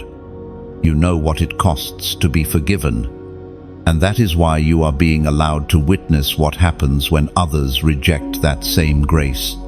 You will not rejoice at their downfall, you will grieve it, because the chosen heart doesn't crave revenge. It carries compassion even for those who wounded it. Still, you must recognize the seriousness of divine justice. When mercy withdraws, the atmosphere changes. Those who once mocked truth will begin to tremble. Those who built thrones on deceit will find them cracking beneath their own pride. Exposure will no longer be gradual, it will be sudden. The mask that once protected falsehood will fall overnight. The same people who seemed untouchable will find themselves weighed down by their own words. This is not your doing. You did not curse them, you simply stood still and let God be God. You chose not to fight in the flesh, and that restraint allowed heaven to intervene. Because as long as you tried to defend yourself, divine justice waited. But once you stepped aside, the process began. The gavel of heaven moved not out of wrath, but out of righteousness. There is a strange mercy, even in judgment. God exposes not to destroy, but to awaken. Some will repent, when the shaking begins. Others will resist until they collapse. Either way, truth will prevail. Lies can outrun logic, but they cannot outrun eternity. What was hidden beneath layers of manipulation is surfacing now. Not because the enemy triumphed, but because God's light finally reached the roots. You might feel compassion for those being revealed. That compassion is holy. It proves you have not been corrupted by bitterness. Do not confuse justice with cruelty. Justice is clean. It doesn't gloat or boast. It simply restores what is right. God's justice removes infection, not identity. It burns away corruption, not creation. When mercy steps back, it does so to allow purification to finish its work. This season will be uncomfortable for many. You will see power structures collapse. You will watch those who mocked truth try to bargain with it. You will feel the tremor of consequences shaking through places that once seemed unshakable. But through it all, you must remain anchored in peace. Do not be afraid when you see judgment unfold. Recognize it as the final act of mercy. Because when justice finishes its work, grace begins again.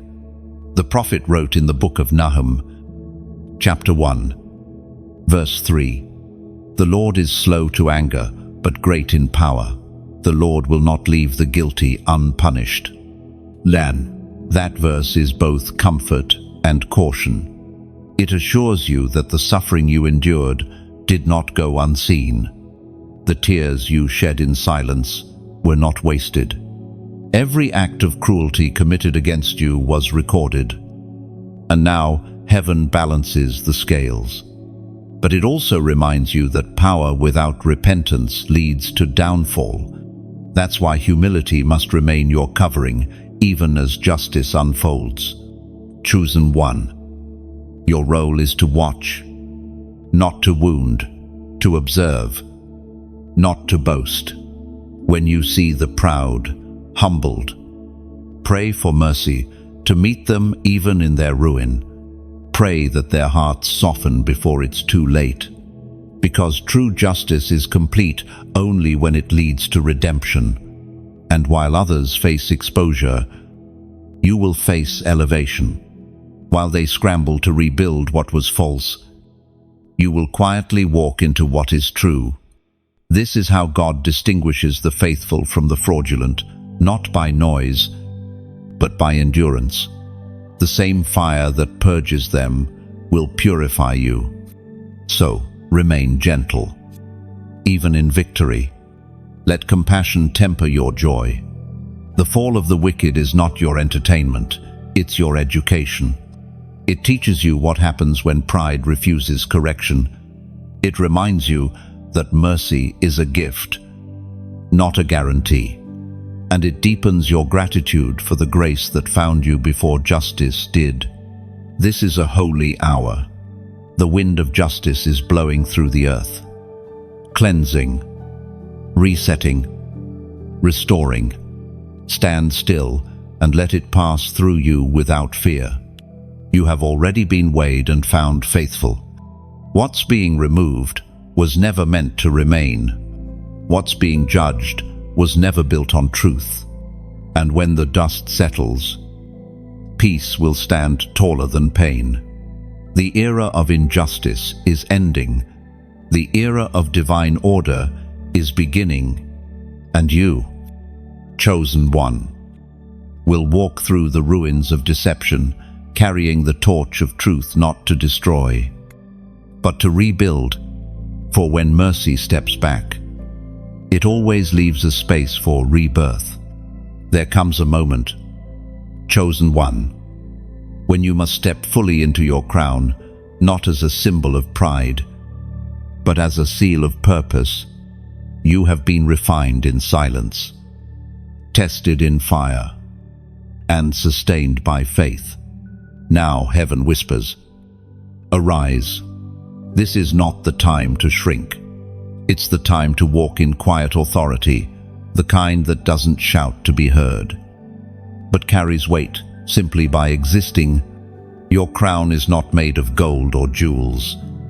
It's made of endurance, of humility, of lessons learned in pain.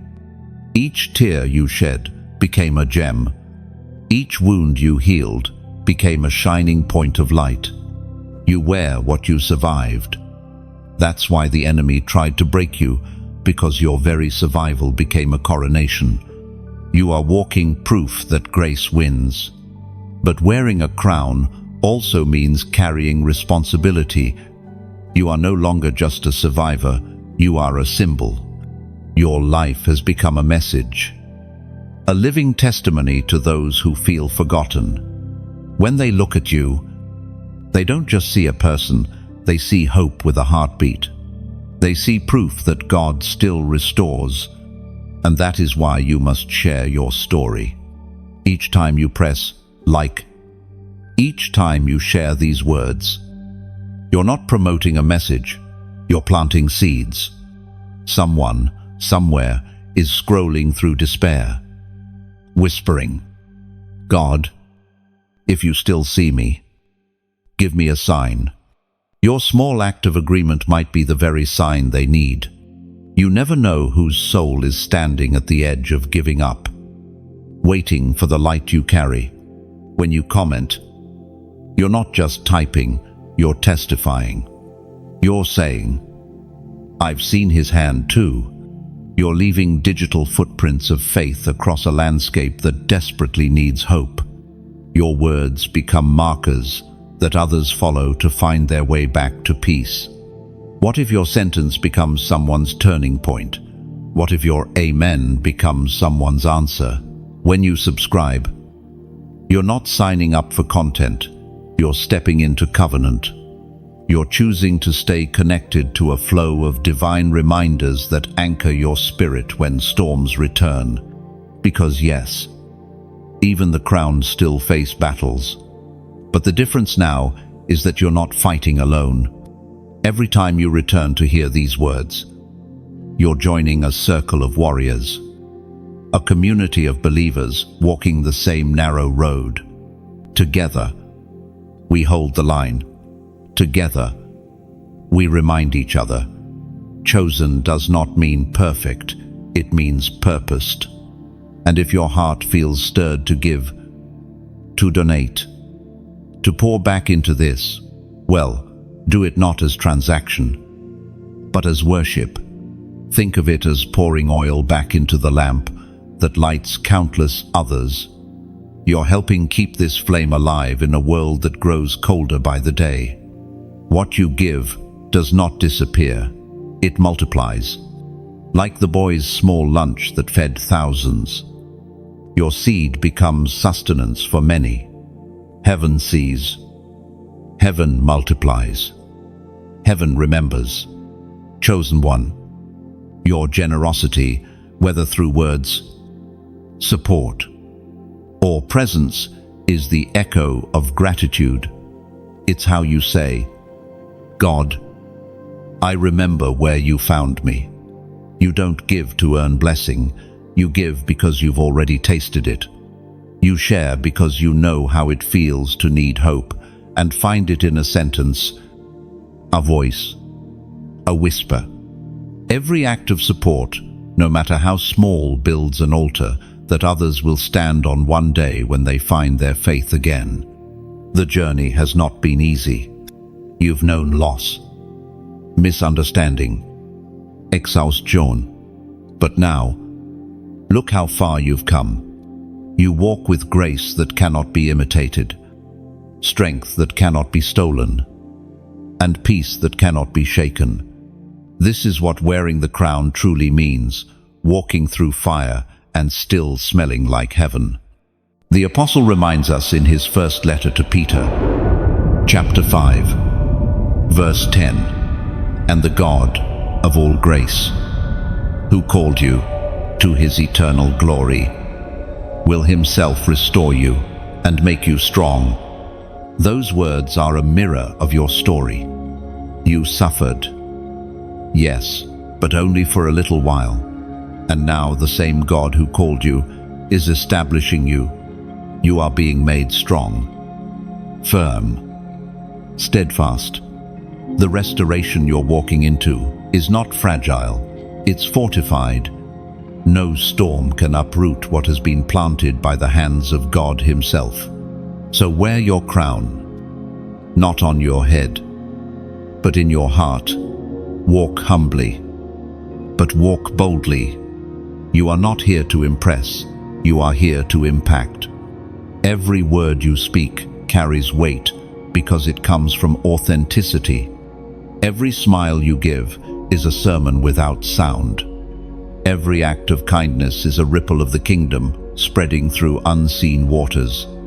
If these words have touched you, take a moment to breathe, to reflect, and to respond in whatever way feels true. Maybe that means clicking like as a quiet amen. Maybe that means sharing the message so another warrior remembers they are not forgotten.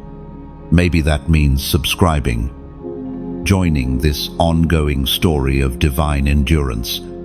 Maybe it means giving a small act that fuels a greater fire. Whatever your response, let it come from gratitude, not obligation. Because the truth is, you don't owe anything. You've already been chosen, already been redeemed, already been crowned. This is not a demand, it's an invitation. An invitation to keep the circle of light unbroken. The crown you wear glows brightest when reflected in others. Every act of love, every gesture of generosity, every word of encouragement adds another jewel to it. And together, we build a kingdom not of walls and wealth, but of hearts healed and hope restored. So, chosen one, lift your chin, adjust your invisible crown. The world may not see it, but heaven does. And every step you take from here echoes the sound of victory earned through grace. You survived what was sent to end you. That single truth carries more weight than 1,000 sermons. There were moments when death brushed past your soul, when despair whispered your name like a familiar friend. You were crushed under waves that should have drowned you, pierced by words that should have silenced you. And yet somehow you are still here, breathing, standing, becoming. Survival is not luck, it's proof of covenant. You lived because heaven intervened. You endured because divine hands held you steady when everything else collapsed. Every scar on your spirit is evidence of an unseen rescue. You were not abandoned in the fire, you were escorted through it. You did not crawl out of the storm, you were carried. There were days when you thought you had nothing left to give. You woke up feeling like an empty shell, whispering prayers that barely reached your lips. But even then, God was near. He was the strength beneath your weakness, the light hidden in your exhaustion, the whisper that said, "Not yet, keep breathing." Every step you took in pain was a step into promise. Chosen one. The storms you survived were not random. They were targeted, strategic attempts by darkness to erase your name before your purpose could mature. Hell saw what heaven placed in you and panicked. That's why the attacks came early and hard. That's why you were misunderstood by those closest to you, rejected by those who should have loved you. The pressure was never about who you were, it was about who you would become. And now, looking back, you see the pattern. The times you cried out, "Why me?" were actually the moments heaven was training your resilience. Every betrayal expanded your capacity to love purely. Every loss deepened your empathy. Every wound widened the space in your spirit where grace could dwell. The pain was not punishment, it was preparation. You didn't just survive events, you survived identities. You outlived the version of yourself that was afraid, dependent, and uncertain. The one who always questioned, "Am I enough?" You buried that version in the soil of experience and rose as someone new, stronger, wiser, softer, yet sharper. This is what resurrection feels like, not the absence of pain, but the presence of purpose that redeems it. God's protection over you wasn't always visible, but it was absolute. He allowed some storms to hit, but not to destroy, only to redirect. You lost people who could not walk where you were going. You lost opportunities that would have chained your freedom. You lost comfort so you could discover calling. Everything that fell away was pruning, not punishment. The branches that broke off were never meant to bear your future fruit. When you think back on what you endured, remember, not everything that hurt you harmed you. Some pain healed you in disguise. Some endings saved your soul. There are things that seemed unfair in the moment, but make perfect sense now. You see the hand of God woven through what once looked like chaos. The pieces fit now, the betrayals, the delays, the loneliness. They all served a larger story. Chosen one. The fact that you're still standing is a miracle too great to overlook. You didn't make it because you were unbreakable. You made it because grace refused to let you shatter. The breath in your lungs is not ordinary air. Its purpose resuming after pause. You are living proof that light cannot be extinguished, that even when darkness surrounds, it cannot swallow what is divinely lit. The Word of God declares in the book of Psalms, chapter 34, verse 19, "Many are the afflictions of the righteous, but the Lord delivers him out of them all." That verse is not a metaphor, it's your biography. You were afflicted many times, but you were also delivered every single time. The pattern is undeniable. Pain may visit, but it never stays. Suffering may test you, but it cannot define you. You are delivered again and again because heaven has a claim on your name. Sometimes survival doesn't look glamorous. It looks like crying on the bathroom floor but getting up anyway. It looks like praying with no words left, smiling through tears, choosing forgiveness instead of vengeance. Survival is key at heroism. It doesn't ask for recognition, it simply endures. And endurance, in the hands of God, turns ordinary people into eternal testimonies. You are not the same person who entered the storm. The thunder taught you how to pray differently. The rain washed away illusions you once clung to. The lightning showed you flashes of who you truly are, a reflection of divine resilience. You have learned that the fire doesn't define you, it refines you. You now carry an authority that only the broken and rebuilt can hold. And now, when you encounter others in pain, your words will carry healing. Your story will be their roadmap out of despair. They will see in you what's possible when someone refuses to quit. You don't need to preach, your presence preaches. You don't need to prove you survived, your peace proves it for you. You are the living evidence that endurance is holy, that faith works, that God keeps His promises even when everything falls apart. You are not just alive, you are awakened. You are not just restored, you are refined. You didn't come out of the storm empty-handed. You came out crowned with understanding. So take this truth deep into your spirit. The things that tried to end you only revealed what cannot die in you. The fire that meant to consume you introduced you to the flame that keeps you alive. And now, every breath you take declares victory, not just for yourself, but for every soul who will hear your story and find strength to rise again. There is a silence that falls in the spirit world when God revokes the enemy's authority. It's not the silence of absence, it's the hush that comes before a divine decree. For too long, darkness spoke with confidence, believing it could dictate the rhythm of your life. It whispered lies into your ears, tried to distort your identity, convinced you that you were powerless. But then, heaven spoke, and when heaven speaks, all other voices are silenced.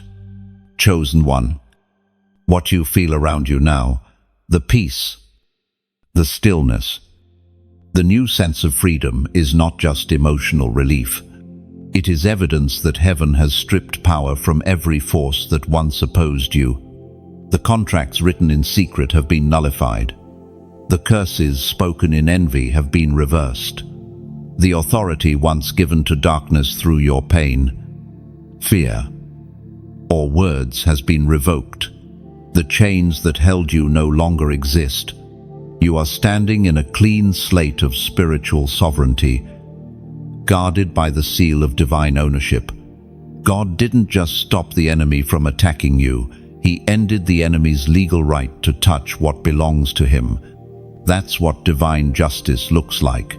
Not negotiation, but termination. Heaven doesn't debate with darkness, it commands. And when that command is issued, no demon, no curse, no generational shadow can linger. The authority they once claimed has been broken by decree. For a long time, you may have wondered why certain struggles seem to cycle endlessly, patterns of fear, lack, rejection, confusion. You prayed, you fasted, you cried, yet some things wouldn't move. What you didn't realize was that the issue wasn't your faith, it was the lingering permission the enemy still held over certain areas of your life. Some doors were open, not because you sinned, but because you didn't yet understand your authority. But once revelation came, once you began to see yourself as heaven sees you, those permissions were revoked. The keys changed hands. You no longer live as a tenant in your own destiny. You are the rightful heir. The land of your calling is no longer occupied by counterfeit rulers. God has driven them out. Everything that once drained you, emotional leeches, manipulative relationships, spiritual oppression has been dismantled at its root. You will never fight those same battles again because they were not mere events, they were contracts. And those contracts have now been cancelled by blood, holy blood, eternal and unbreakable. The power of darkness thrives on ignorance. It feeds on fear, on lies, on the belief that you are unworthy of protection. But once truth enters, deception collapses. That's why revelation is warfare. The moment you understood your identity as the chosen, the atmosphere changed. You became untouchable.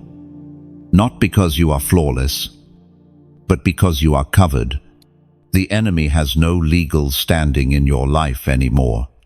His case was dismissed the moment heaven ruled in your favor. There will still be noise. The enemy is loud, even when he's powerless.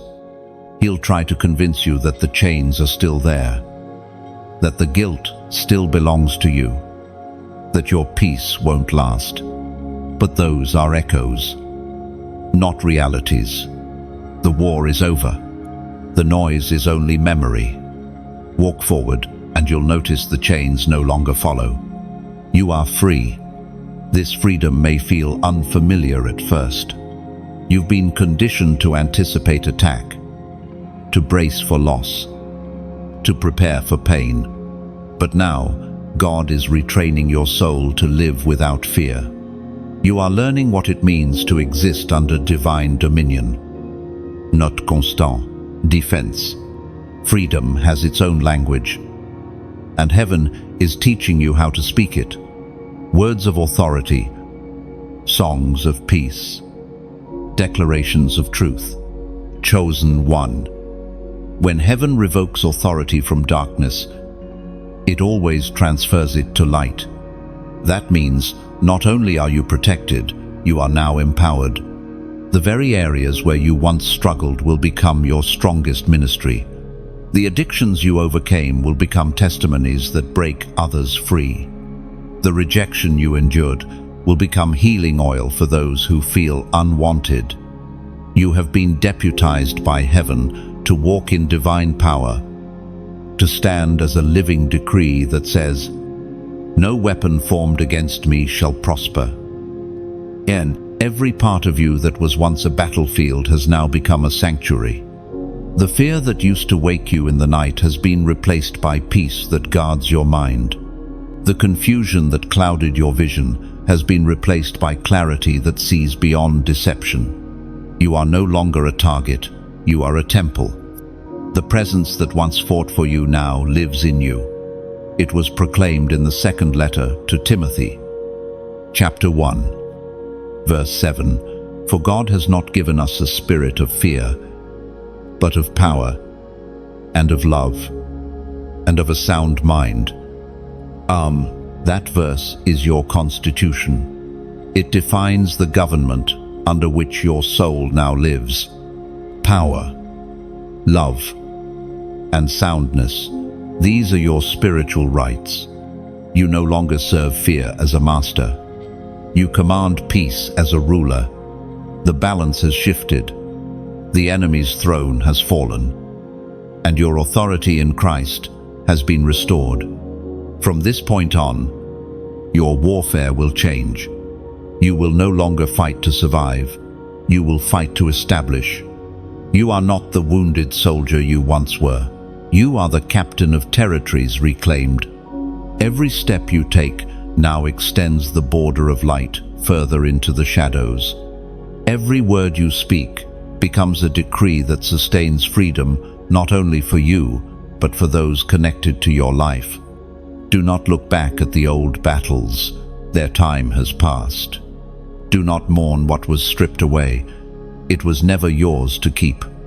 You are walking into a territory cleared by divine command.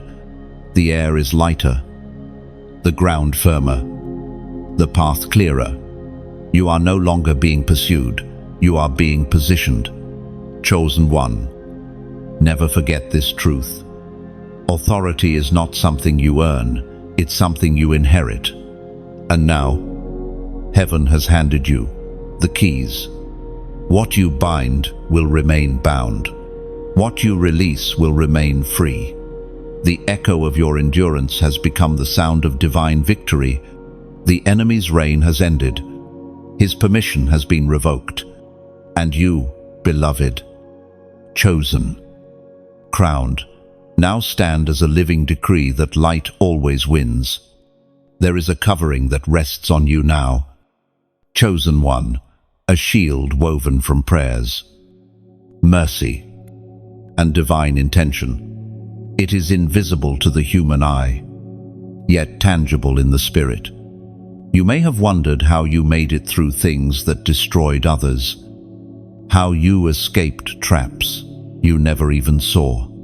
The answer is simple. You are covered. God's hand has been your armor. His presence has been your perimeter. His promise has been your wall. The covering that surrounds you is not fragile, it's eternal. It doesn't fade with time or falter in storms. It moves with you, guards you, and adjusts to every season of your life. You are not just protected, you are preserved. Think of what could have happened, the near accidents, the illnesses that should have worsened, the betrayals that should have broken you completely, yet somehow you always landed softly. The enemy's arrows flew, but they shattered before they reached you. His plans were intricate, but heaven's timing always dismantled them. That is divine covering. You didn't dodge destruction by luck. You were shielded by covenant. Every chosen one carries this unseen protection. It's the same covering that rested on Daniel in the lion's den, on Esther in the king's court, on Joseph in the pit, and on David in the wilderness. It doesn't remove the danger, it simply removes the power of danger to destroy you. You still walk through shadows, but the shadows no longer hold the sting of fear, because wherever you go, heaven goes with you. But this covering is not passive, it's interactive. It responds to your obedience, to your worship, to your trust. When you walk in alignment, it expands. When you drift into disobedience, it tightens, pressing, convicting, calling you back. That's not punishment, that's love. The covering is not only your shield, but your teacher. It trains you to stay near the flame of truth, to remain beneath the wings that shelter your destiny. There were moments when you felt isolated, but isolation was insulation. God separated you not to punish you, but to preserve you. Some environments you prayed to enter would have poisoned your spirit. Some relationships you begged to keep would have pierced your peace. Heaven said, no, not because you were unworthy, but because your protection required distance. What you called rejection was, in truth, redirection toward safety. Chosen one, you must understand how precious this covering is. The enemy cannot penetrate it. He can only tempt you to step outside of it. That's why the attacks often come disguised as distractions, small compromises, emotional triggers, invitations to old habits. The goal is not destruction, it's exposure. If he can lure you out of obedience, he can strike. That is why discernment is vital. Stay under the covering. Stay hidden in obedience, humility, and prayer. Your covering is like a divine canopy. Beneath it, you find peace that defies logic. Even in chaos, there is calm. Even in battle, there is beauty. You are learning to rest while you fight, to worship while you wait, to hope while you heal. That's the power of being covered. You live above the noise, even while walking through it. And this covering doesn't stop with you. It extends to everything connected to you, your family, your work, your dreams, your purpose. Those who stand near you feel it too, even if they don't understand why. Some people's lives are spared simply because they stood next to you. You are a walking fortress, a moving sanctuary. Where you go, the atmosphere adjusts.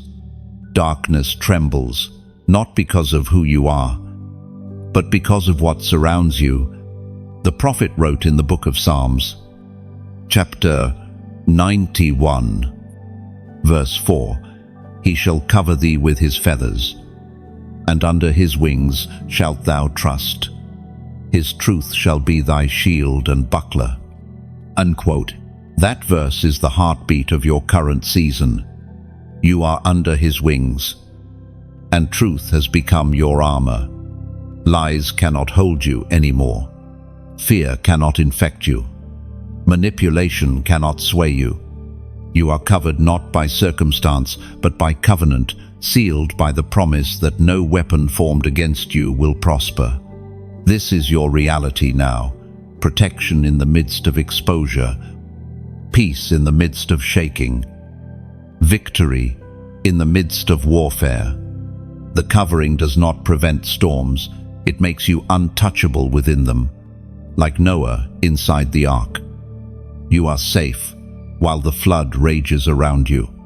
You don't have to build new walls, you simply have to remain inside the one heaven built for you. So now, as a prophetic act of agreement, comment, 6,666 below. It's not superstition, it's a symbol of completion and covering. It represents divine enclosure. North, south, east, and west, all sides sealed by grace. When you write it, you are declaring, I am covered. My home is covered. My mind is covered. My destiny is covered. Let those digits be your declaration that you trust the one who guards what you cannot see. You are aligning yourself with the shield of heaven, reaffirming that you live beneath divine wings, not beneath worldly fear. Every time you type that number, you are reinforcing the truth that your story is surrounded, secured, and sealed by the Spirit of God Himself. The more you walk in this awareness, the less you will panic when storms arise. Covered souls don't fear thunder, they understand it as background music to grace.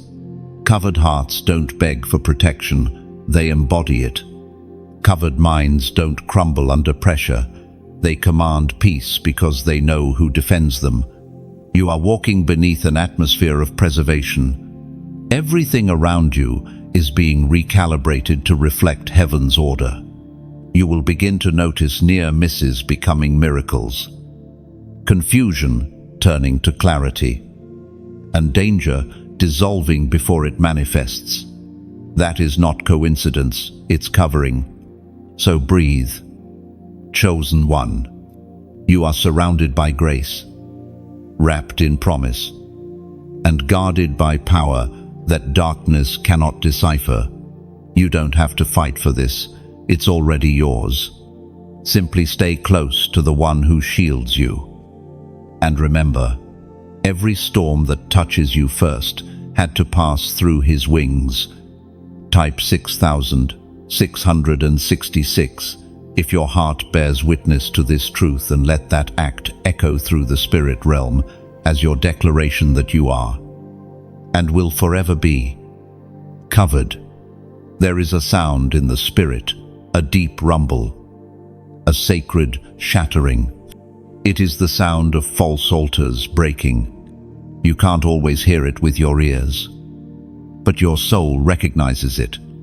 It's the vibration that comes when heaven intervenes to dismantle what was never meant to stand. For years, powers both seen and unseen built structures around your life, places of limitation, cycles of fear, patterns of delay. You felt trapped in invisible walls, fighting enemies you couldn't name. But now, the shattering has begun. Chosen one, you are witnessing the collapse of old altars. They were never made of stone or wood. They were built from lies, wounds, and generational agreements you never made consciously, but still carried. The words spoken over you in anger, the beliefs passed down through pain, the habits formed from heartbreak.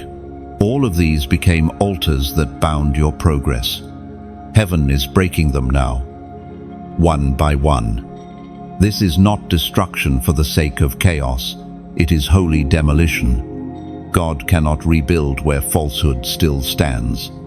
Before restoration comes, deconstruction must occur. Every chain must find its root. Every curse must meet its ending. The shaking you feel around you is not punishment, it is purification. You are not losing stability, you are gaining sanctity. When altars break, the air changes. You may feel a sudden lightness, as though something heavy just lifted from your chest. You might even find yourself revisiting old memories, not with pain, but with understanding. That's what freedom feels like, when what once haunted you loses its power to hurt you. The memories remain, but the sting is gone. For some, this process happens quietly, through reflection and healing.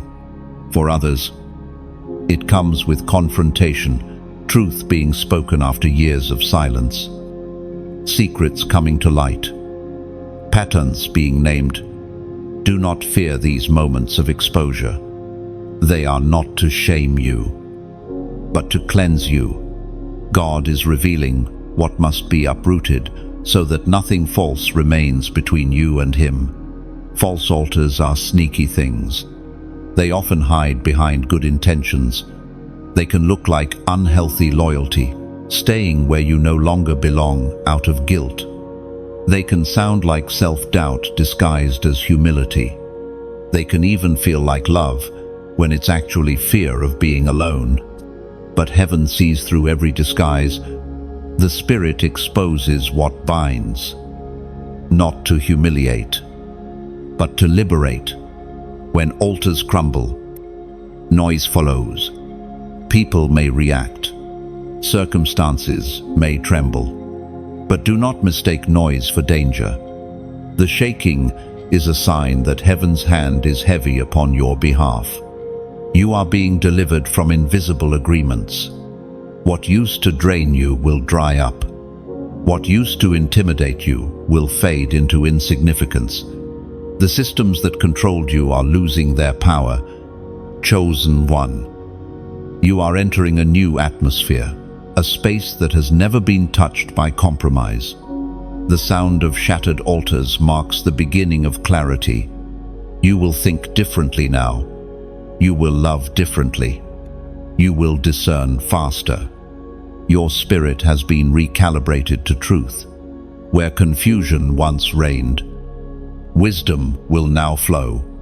Where fear once ruled, faith will take command. And though this breaking feels strange, even lonely, know that it is sacred. God always clears before He constructs. The empty places left behind are not voids, they are invitations. He will fill them with His presence, His peace, His promises. What you lose in the breaking, you gain in the rebuilding. Look at Elijah, standing on Mount Carmel, confronting the prophets of Baal. They screamed and cut themselves, yet their false altar produced no fire. Then Elijah repaired the true altar of the Lord, drenched it in water, and prayed once. Fire fell from heaven. That is what happens when false altars break and true worship is restored. The fire of God returns. The same fire that burned on that mountain burns for you now. It is the fire of purification, not punishment. It consumes what cannot remain, but it never consumes you. You are the altar He keeps, not the one He destroys. You are the vessel He chooses to carry flame, not the structure that collapses. The voice of God thundered in the book of Exodus, chapter 20, verse 3. You shall have no other gods before me. And of that commandment is not just ancient law, it is living invitation. It calls you back to undivided devotion. Every false altar that once claimed your allegiance, fear, shame, dependency, pride must bow to this truth. There is only one center, one source, one foundation that endures, and that foundation is the presence of the living God within you. As these altars fall, the noise in your life will quiet. The voices of confusion will fade. The distractions that once controlled you will no longer appeal. You will find rest where you once found restlessness. You will begin to dream again. Not the dreams fed by ambition, but those whispered by eternity. The shattering is the sound of heaven rearranging your roots. It is the confirmation that what once ruled you has lost jurisdiction. The space within you is being cleared for glory to dwell, for truth to reign, for peace to multiply. You are becoming a walking altar, portable fire, living sanctuary. divine evidence that what the enemy builds never lasts. And when the dust settles, you'll notice something remarkable. You will feel lighter but also stronger. You will walk with more authority but less arrogance. You will speak with more wisdom but fewer words. Because the mark of the broken altar is balance. It humbles you even as it empowers you. Chosen one. This season is holy ground. The tremors beneath your feet are not instability. They are signs that false foundations are collapsing. Stand still and let them fall. Don't rebuild what God is removing. Don't mourn what was meant to end.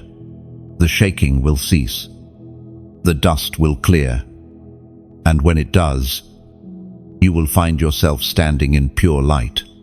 The sound you hear is not destruction, it's deliverance. It's heaven breaking false structures so that truth can reign, unchallenged. You are free now, fully and forever. And this time, the fire that burns around you will not consume, it will consecrate. When the fire finishes its work, what remains is purity. Not the kind of purity that is fragile or distant, but the kind that has survived collision, the kind that glows quietly from the inside. You have walked through storms, betrayals, exposure, and breaking, and yet the flame still burns. That, chosen one, is not endurance, it's transformation. You are not who you were at the start of this journey.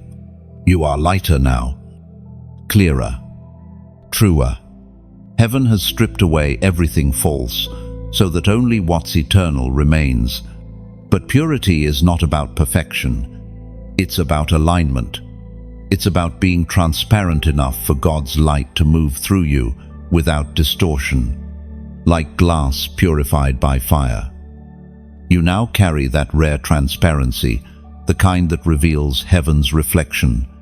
That's why people will begin to sense peace when you enter a room. They'll see your scars, but feel your healing. They'll notice your silence, but hear your truth.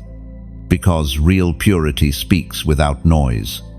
Staying in the fire of purity means choosing transformation again and again. It means letting God refine your motives every day.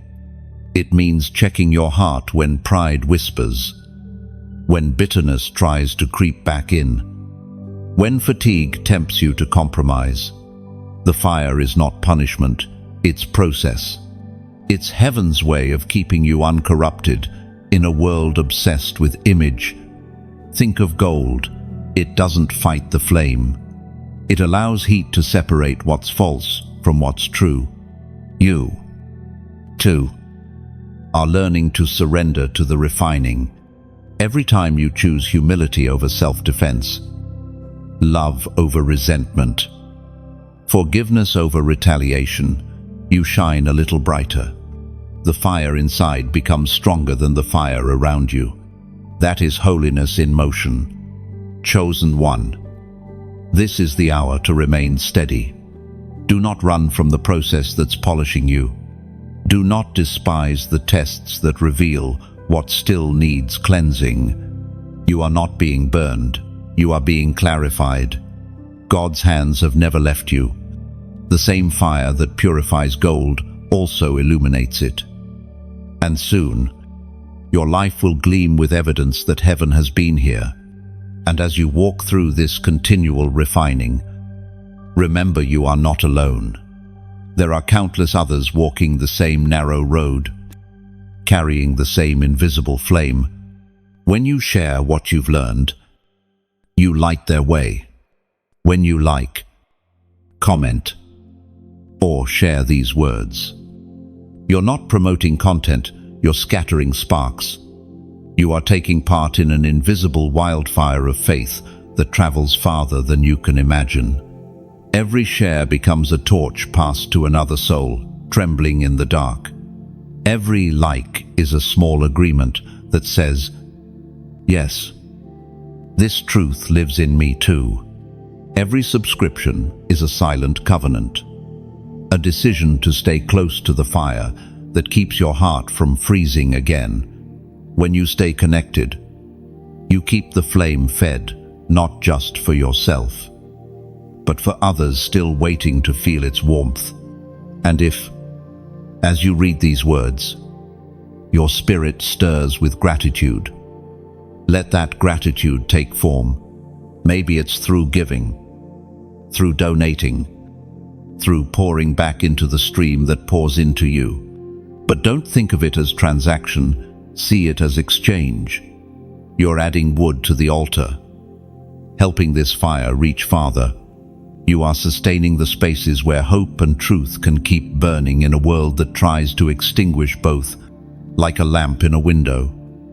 This message exists, so someone wandering through their night might see a glimmer and remember home is still there.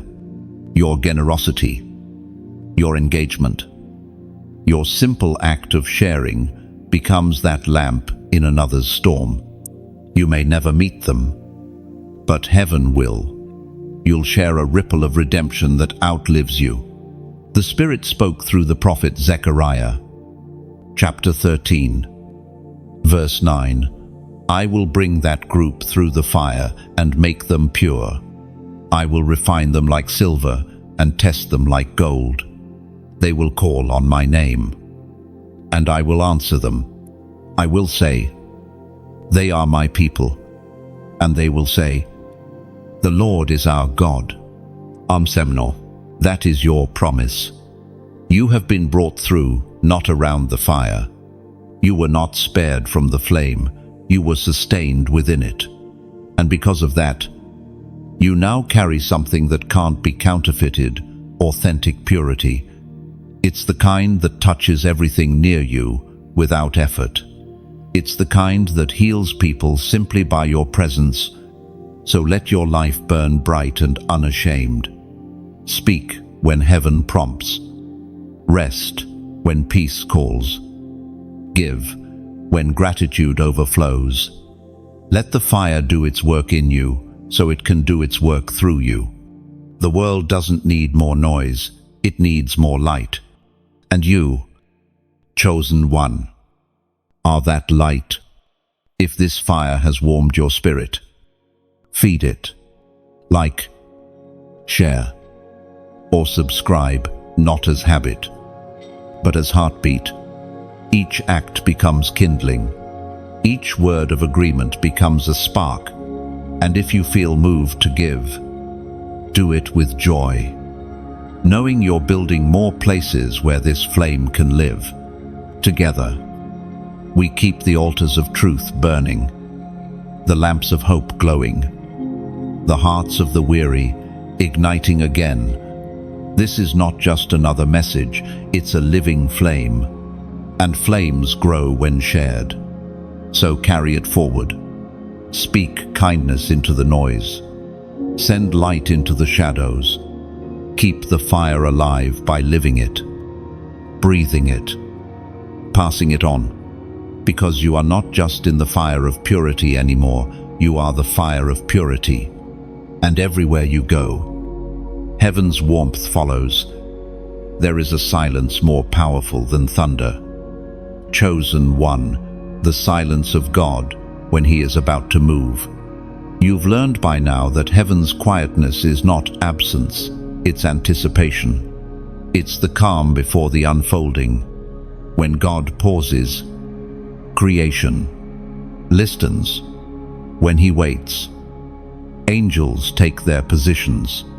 When He seems still, He is measuring justice. That's where you stand now, in the sacred quiet before divine motion. The silence of God has always been misunderstood. Many confuse it for rejection. They think unanswered prayers mean unseen pain. But heaven's stillness is strategy. The Creator does not rush what He intends to last forever. He builds in silence, blesses in secrecy, and then unveils in glory. The greatest miracles are always born in the quiet, the womb of divine preparation. Think of how the seed rests in darkness before it sprouts. How a child grows unseen before its cry is heard. How night silently escorts the dawn. That's the rhythm of heaven. And you, chosen one, are living in that rhythm now. The silence you've endured is not punishment. It's proof that something sacred is forming beneath the surface. When God is silent, it's not that He's ignoring you. He's speaking differently. His silence invites you to listen beyond words. It teaches you to recognize His movement in stillness, His presence in peace. You've spent enough time chasing noise. Now you are learning the language of quiet faith, the kind that doesn't need signs to trust, only stillness to rest. You may remember nights when you begged for answers and received none. You wondered if your prayers disappeared into the ceiling. Yet now, in hindsight, you realize His silence was the answer. The very absence of immediate response protected you from premature action. If He had spoken too soon, you might have moved before the foundation was ready. The silence kept you safe. Chosen one, there is something profoundly holy about trusting a quiet God. It stretches your faith until it becomes unbreakable. It deepens your roots until they reach the living waters beneath your soul. It transforms your desperation into discipline, your questions into confidence. You stop needing to hear His voice because you begin to know His nature. The silence of God is never empty. It's filled with instruction that your ears can't catch, but your spirit absorbs. It's in that quiet where character is forged, where ego dies, where clarity grows. The noise of life can't teach you patience, but silence can. The noise of fear can't birth trust, but stillness can. Heaven teaches most deeply when words are few. Even creation understands this. The ocean does not roar every moment. It rests between waves. The stars do not shout, they shimmer. The earth itself breathes in cycles of noise and stillness. God is not in the constant earthquake. He's often in the whisper after it. The prophet Elijah discovered that truth on Mount Horeb. He stood waiting for God in the wind, the quake, the fire, but God was not there. Then came a still small voice. That whisper was not weak, it was weighty. It carried more power than all the storms combined. That's the silence you live in now, the whisper carrying divine instruction. And when heaven whispers, everything pauses to listen. The silence becomes a symphony. Only the Spirit can hear. You begin to notice the subtle confirmations around you, the way peace rests on certain choices, the way doors open without effort, the way your heart stays steady even when you don't know what's next. Those are the signs of a soul synchronized with divine quiet. The Apostle reminds us in the book of Lamentations, chapter 3, verse 26.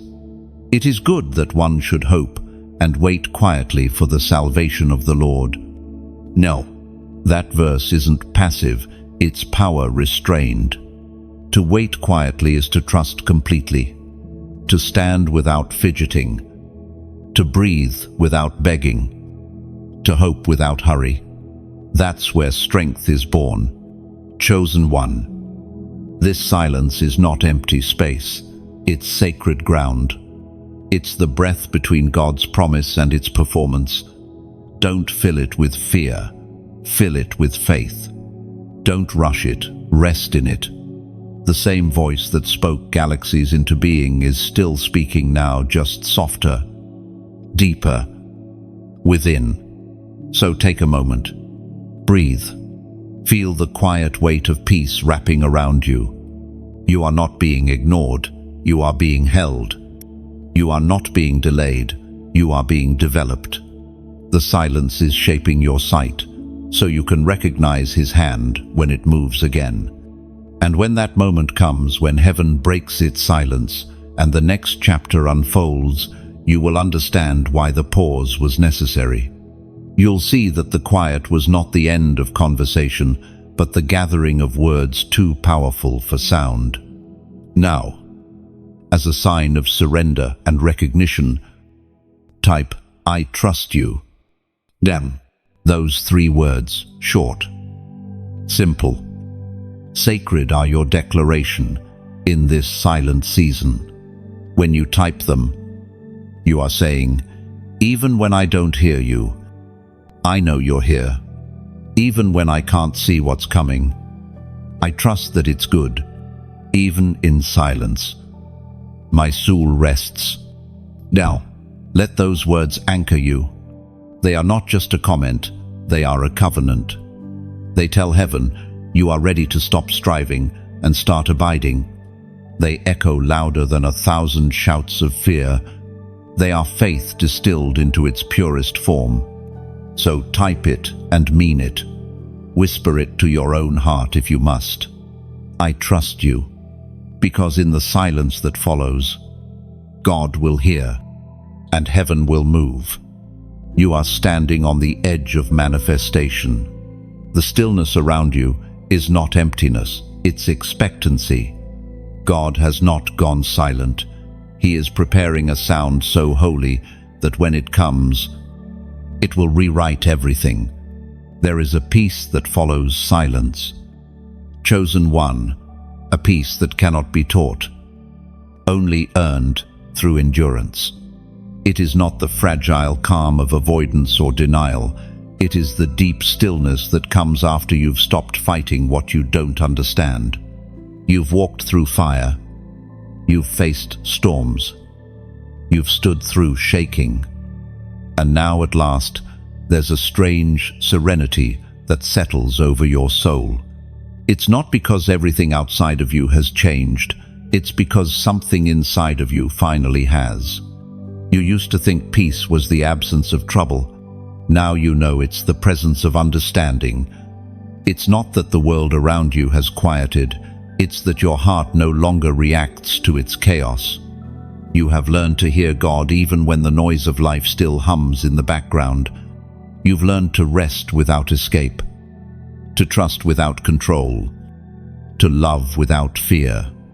This, chosen one, is maturity. The peace you carry now did not come cheap. It cost you your illusions, your control, your comfort. You had to let go of the idea that you could manage everything. You had to surrender the desire to fix what only God could heal. You had to accept that peace is not something given, it's something grown. It blooms slowly, like a flower opening in the dawn, each petal unfolding through surrender. It took time to reach this stillness. The nights were long. The prayers were desperate. You lost people. You lost plans. You even lost pieces of yourself. You thought you needed to survive. But in every loss, something eternal took its place. Pride was replaced by perspective, anger by understanding, fear by faith. The pruning was painful, but now you see the purpose. It made space for peace to root deeply. Peace is not passive. It's active resistance against the chaos of the world. It is the quiet authority that says, I will not be moved by temporary things. It's the ability to walk through fire without absorbing its heat, to stand in storms without drowning in their noise. The world calls it detachment. Heaven calls it divine focus. You have not escaped life. You've transcended it. And yet, peace is not isolation. It doesn't mean you stop feeling. It means you stop being ruled by feeling. You still love deeply, grieve sincerely, hope fiercely. But now, your emotions serve you. They no longer enslave you. You have become like still water, reflective, not reactive. You mirror heaven's calm, because you have surrendered to its rhythm. This peace is also your weapon. The enemy cannot manipulate a calm soul. When panic no longer provokes you, temptation loses its teeth. When fear finds no foothold, chaos collapses. That's why God has brought you into this stillness. It's strategic. You are being trained to fight differently, not through reaction, but through rest. You have graduated from survival to sovereignty. Even your breath has changed. You breathe deeper now, slower. You are no longer racing against time, you are aligned with it. The anxiety that once whispered, "You're behind," has gone quiet, because you've realized. Destiny is not a deadline. What's meant for you cannot miss you. The timing of your life has always been divine. In this new peace, you will find your discernment sharpening. The voice of God becomes clearer when the noise of fear fades. You will start to sense His leading in simple things, the direction of a thought, the nudge in a decision, the quiet conviction to wait or to move. His presence will no longer feel distant or dramatic. It will feel familiar, like a heartbeat beneath your own. Peace teaches you awareness. You begin to notice God in everything, the way sunlight rests on your skin, the way laughter breaks tension, the way silence feels like safety. You realize He was never far. You were just too loud inside to hear Him. But now, in this stillness, you hear the whisper that's been speaking all along. It is written in the book of Isaiah, chapter 26, verse 3. You will keep in perfect peace those whose minds are steadfast, because they trust in you. Oh, that verse describes your current reality. Perfect peace doesn't mean uninterrupted comfort. It means continuous connection. Trust is the bridge that keeps peace flowing. As long as your mind stays anchored in truth, no wave can drown it. You have learned to tie your thoughts to eternity, not to emotion. That's why the storms that used to shake you now only remind you of how unshakable you've become. This peace will also draw others to you. People are starving for it. They will come not because you have answers, but because you have calm. You will become a refuge for the weary, a steady voice for the restless. Your peace will become contagious. It will enter rooms before you speak and linger after you leave. It's not charisma, it's divine residue. The mark of one who has walked through chaos and come out carrying heaven's stillness. Do not hide this peace. The world needs it desperately. It is not arrogance to stand firm in serenity. It's ministry. Every time you refuse to panic, you testify. Every time you choose to forgive quickly, you preach. Every time you respond with grace instead of aggression, you shine. You are showing the world what it looks like to live anchored in something deeper than circumstance. Of course, peace must be guarded. The moment you begin to take it for granted, the world will try to steal it back. That's why prayer remains vital, not just as petition, but as protection. Prayer keeps the mind anchored. Gratitude keeps the heart soft. Boundaries keep the soul safe. Do not let the noise reclaim what silence has built. You'll find that in this season, peace and purpose walk hand in hand. From rest comes clarity. From clarity comes obedience. And from obedience comes fruit. You will move slower, but accomplish more.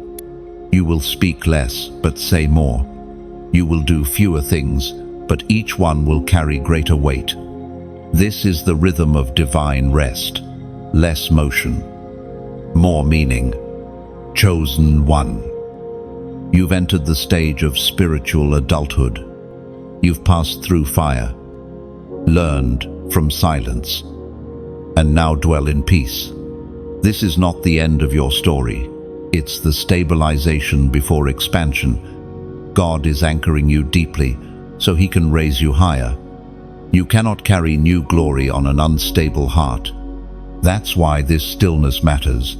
It's building the strength that will sustain your next ascent. The peace within you now is not fragile, it's eternal.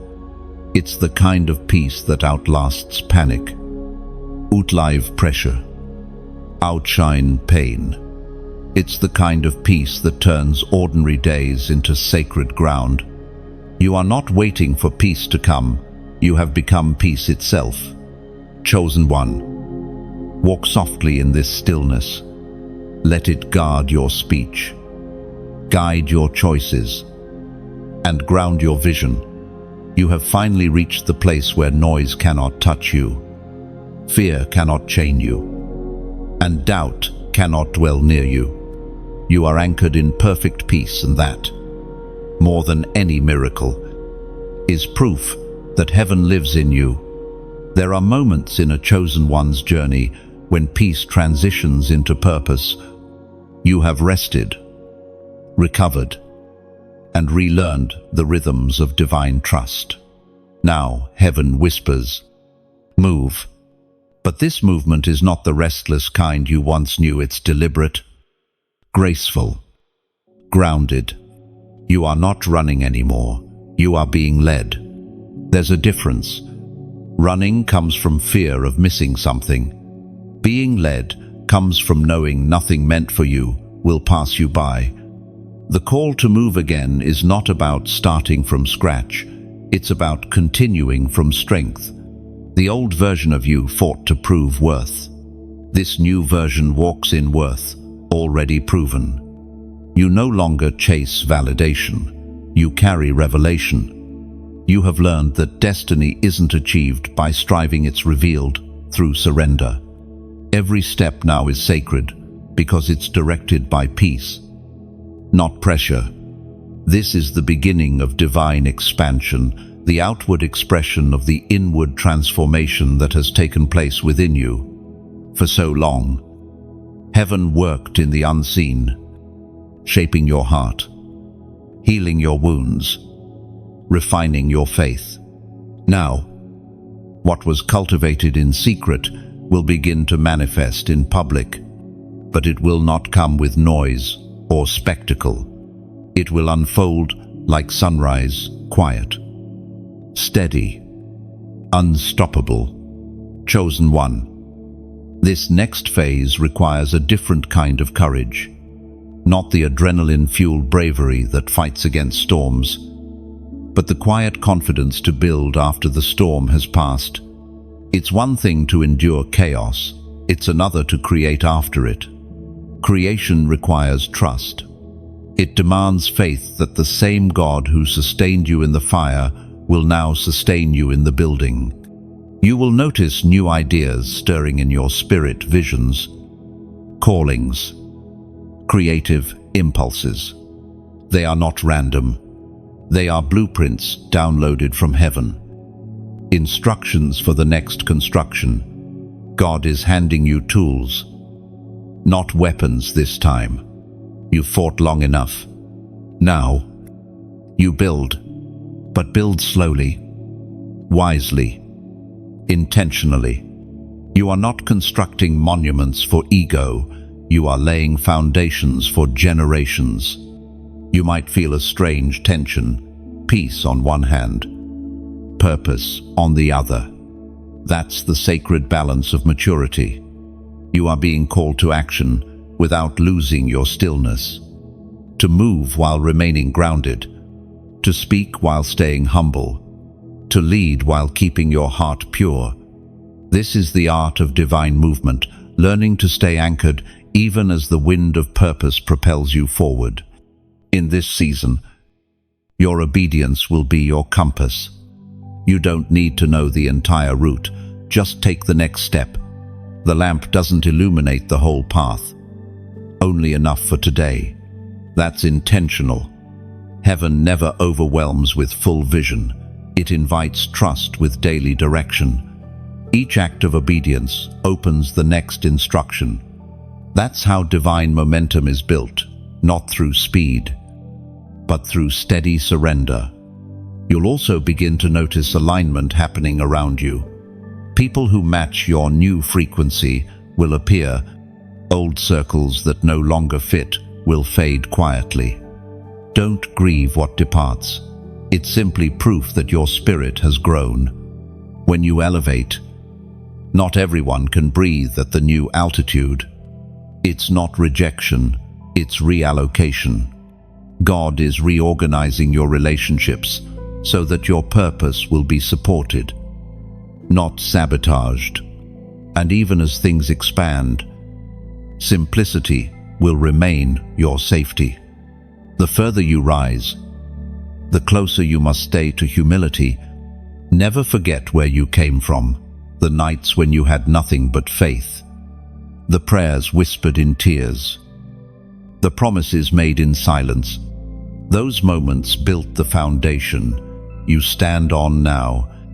Let gratitude keep your heart light and your spirit clear. Purpose is not about doing more, it's about doing what matters. It's not found in busyness, but in alignment. Every action, every word, every connection must now serve the higher call. Ask yourself before every decision, does this lead me closer to light or pull me back to noise? If it doesn't bring peace, it's not part of your assignment. The prophet Jeremiah wrote, chapter 29, verse 11, "For I know the plans I have for you, declares the Lord. Plans to prosper you and not to harm you. Plans to give you a hope and a future." Oh, this promise has always been true, but now you can finally see it. What once felt like detours were directions. What once seemed like endings were introductions. Every pain, every loss, every closed door was leading you here to a future built not on fear, but on faith. Your hands, once trembling from exhaustion, are now steady with purpose. Your eyes, once clouded by confusion, now see clearly. You are not wandering anymore, you are walking with direction. Every step you take sends a ripple into eternity. Heaven watches, proud, knowing that you have become everything your trials tried to prevent. And though you are stepping into a new chapter, remember this: the same grace that rescued you will sustain you. The peace you now carry is not temporary, it is portable. Wherever you go, you take heaven's atmosphere with you. You no longer adapt to environments. Environments adapt to you. You are a carrier of divine order, a vessel of restoration. Do not rush this expansion. Move with rhythm, not hurry.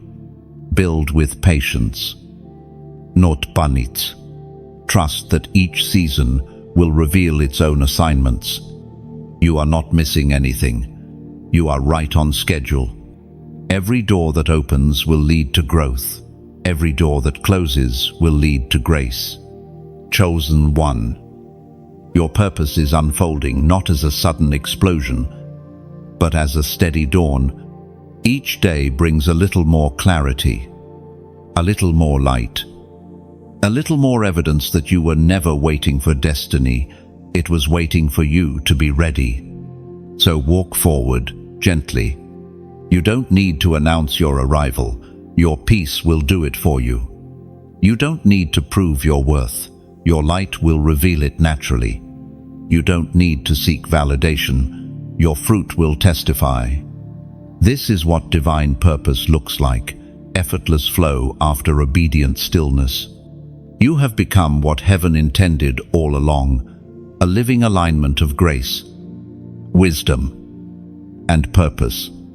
You are not merely following destiny, you are embodying it.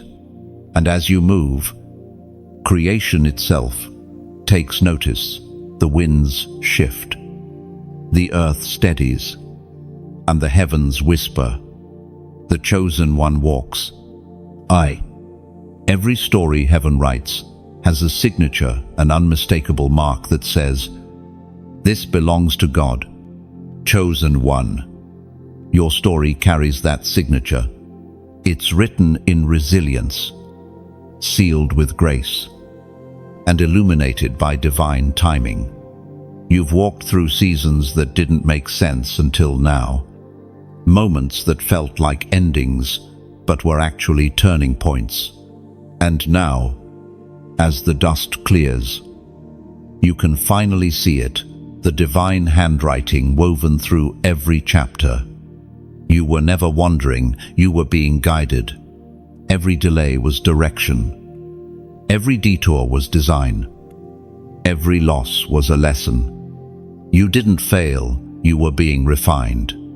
Heaven has been editing your life's manuscript, line by line, removing the noise, the false starts, the unnecessary pages. What remains is something pure, something powerful, something unmistakably divine. This is not the season of wondering why. This is the season of understanding how. How every heartbreak built your compassion. How every disappointment birthed your discernment. How every wilderness carved your wisdom. You no longer just believe that all things work together for good. You've lived it. The words have become flesh in your own story. Chosen one. This is your realization season.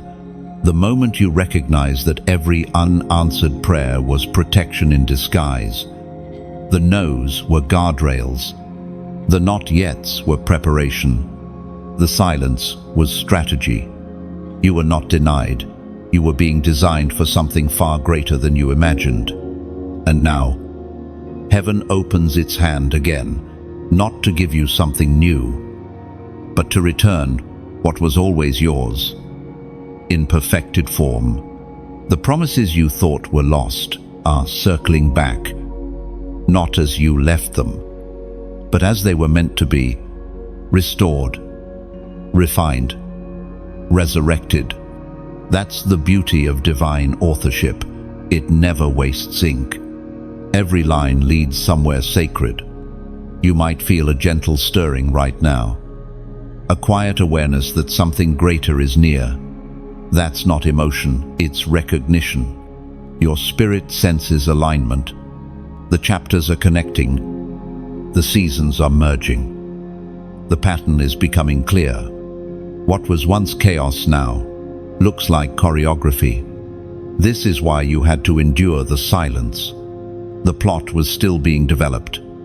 If God had shown you the ending too soon, you would have settled for less. But now that you've matured, you can handle the revelation. You can read the story as both character and witness. The prophet wrote in the book of Habakkuk, chapter 2, verse 3, "For the vision is yet for an appointed time, though it tarry. Wait for it, because it will surely come. It will not delay." You are standing in that appointed time now. What tarried has arrived. The things that once felt suspended in uncertainty are now falling into place with divine precision.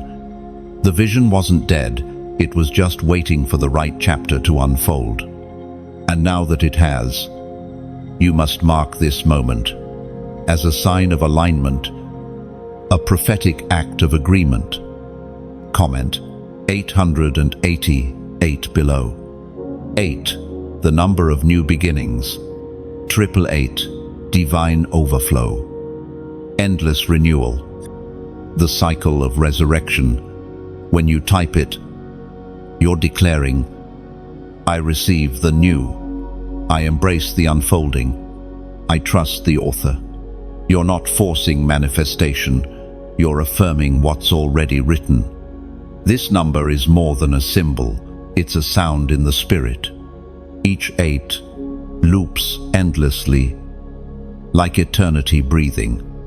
When you type it, imagine your spirit echoing heaven's rhythm, saying, "Let it begin again."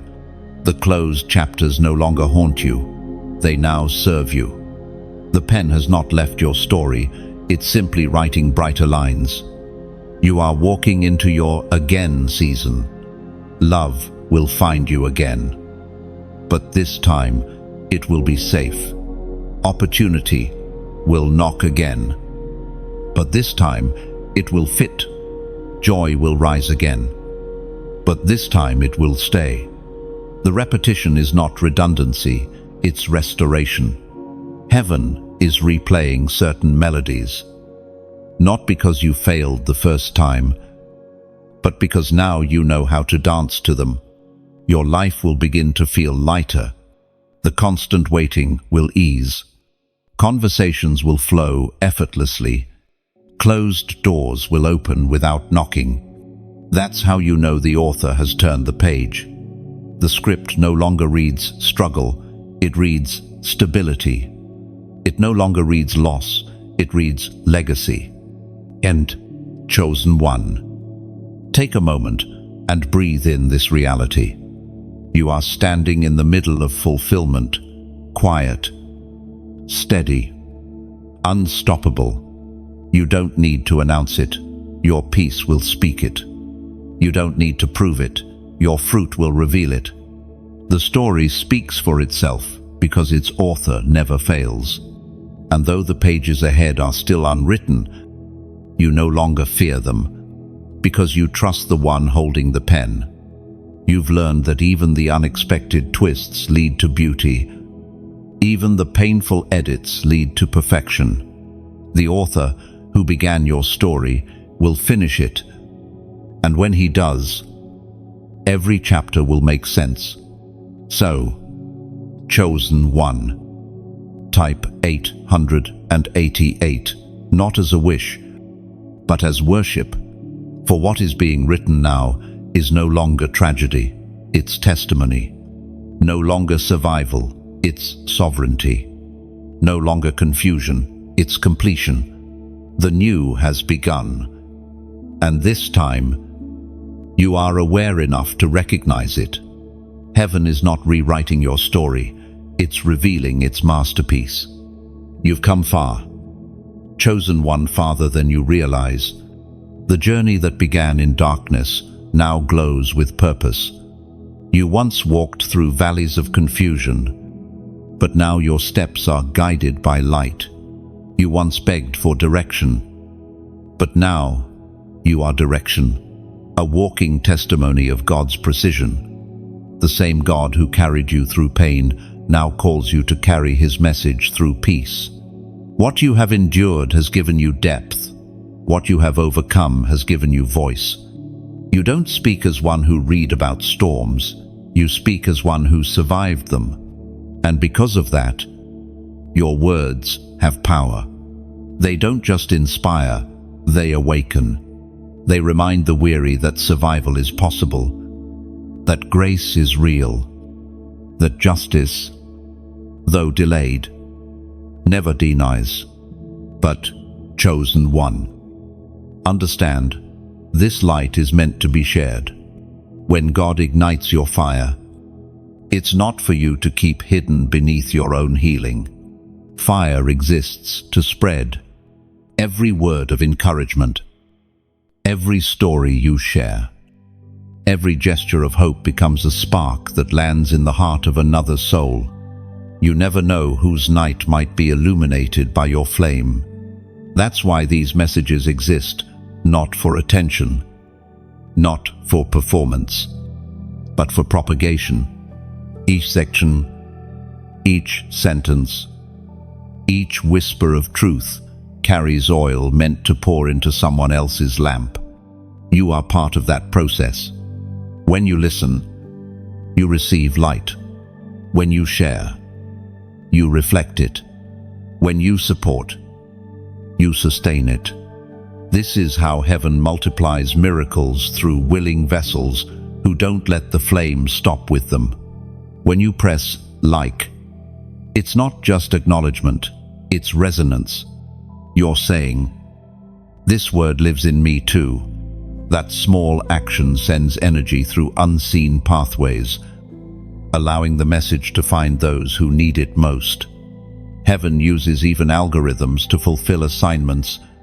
When you click that heart or thumbs up, you're adding your own heartbeat to the rhythm of this movement. When you share, you're not broadcasting, you're bridging. You're building invisible roads between broken hearts.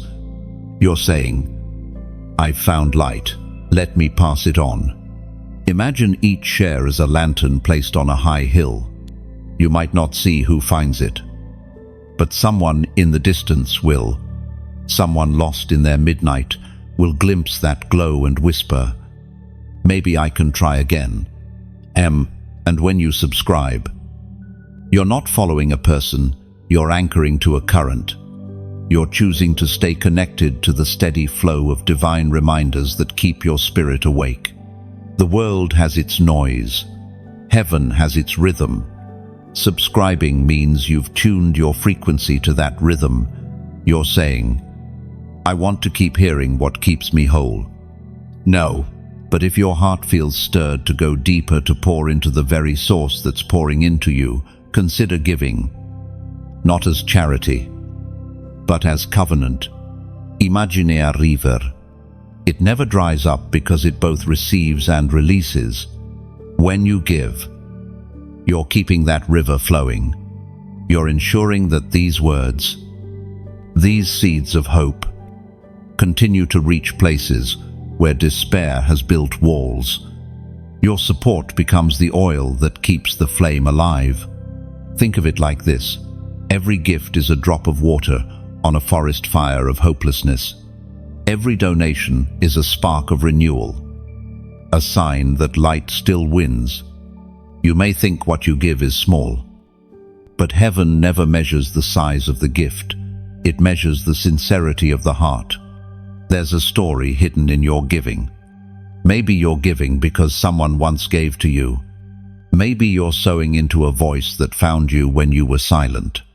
Whatever the reason, know this: what you release never leaves your life. It circles back as peace, provision, or protection in ways you may never trace. The Apostle wrote in his first letter to the Corinthians, chapter 15, verse 58, "Therefore, my beloved brethren, be steadfast, immovable, always abounding in the work of the Lord, knowing that your labor is not in vain in the Lord." No, that verse isn't just about ministry, it's about movement. Every act done in alignment with God's purpose, no matter how small, carries eternal weight. Your like, your share, your word of encouragement, your donation, they're all labor in love, woven into heaven's larger tapestry. And so, chosen one, as you read these words, remember this: the mission is not mine alone, it's ours. You're not an audience, you're an ally. You're a keeper of the flame. When you share these messages, you're helping rebuild broken altars in unseen hearts. When you support this work, you're keeping the lamps filled with oil. If these words have touched you, if they've reminded you who you are or rekindled your courage, respond in whatever way your spirit leads. Maybe it's a like as quiet gratitude. Maybe it's a share as an act of faith. Maybe it's a comment saying, "I receive this." Or maybe it's sowing a seed, large or small, to help this light continue shining. Whatever your response, let it come from love, not obligation. The light that found you is sacred. Protect it, feed it, pass it on. Don't let it die in your hands. Every time you engage with these words, every time you spread them, you're building something eternal, a network of souls awakened to truth. You're proving that faith still lives, that goodness still moves, That light still speaks louder than darkness. You are part of a divine ripple. You may not see its full reach, but heaven says, heaven records, heaven multiplies. And one day, when the tapestry is complete, you'll look back and realize every click, every comment, every small act of obedience was a thread in something vast and glorious.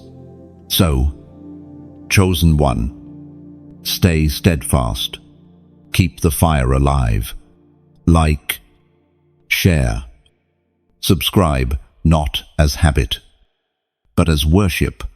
Give when led not out of duty, but out of delight. Let your actions say, I believe in light.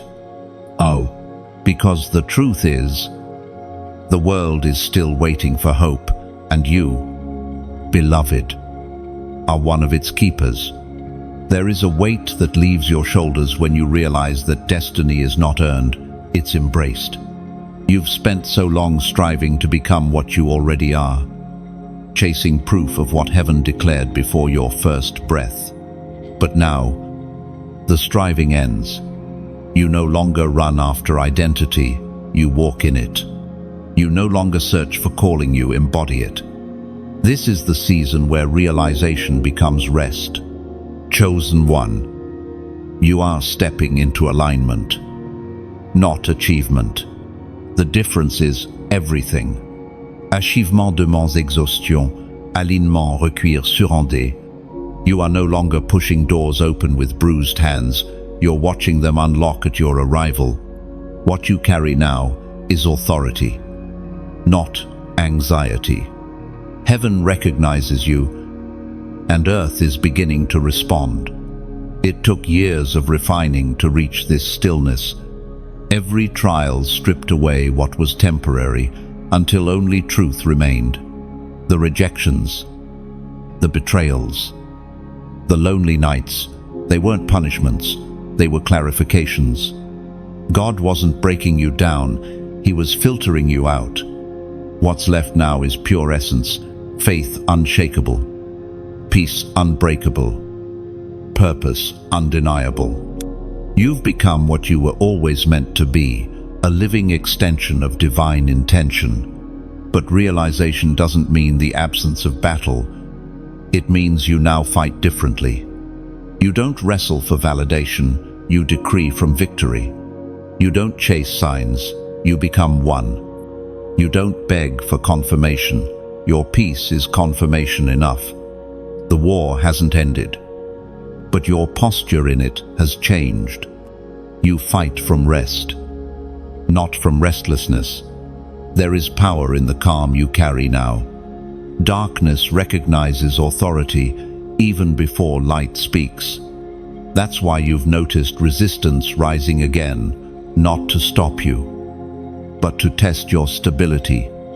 Hell only attacks what heaven has anointed. Don't mistake new opposition for regression. It's validation that your next level has been noticed. You are no longer just surviving spiritual warfare, you are redefining it. You've learned that your greatest weapon is consistency. That praise is louder than panic. That silence can defeat confusion. That obedience is the ultimate act of warfare. You have mastered what most ignore. Victory isn't about noise, it's about knowing. Your faith has matured. It no longer trembles at delay. It doesn't crumble at disappointment. It stands, steady and sure, knowing that divine timing never misses. You've realized that peace is not passive, it's prophetic. Every time you choose calm over chaos, you declare, my trust is greater than my trouble. That's why you're glowing differently now. Not because everything's perfect, but because you finally stopped needing it to be. The Word of God declares in the book of Romans, chapter 8, verse 37, no, in all these things we are more than conquerors through Him who loved us. That verse isn't just comfort, it's confirmation. You are not barely surviving. You are more than conquering. You don't crawl out of battles. You rise from them crowned. Every scar on your soul is now a symbol of victory. Proof that you cannot be overthrown. You don't just walk in freedom, you carry it for others. And that's the deeper revelation. This was never only about you. Every test, every tear, every turnaround was creating capacity in you to lead, to heal, to guide. The pain you survived will become the language someone else understands. You are the bridge for those still wandering in their wilderness.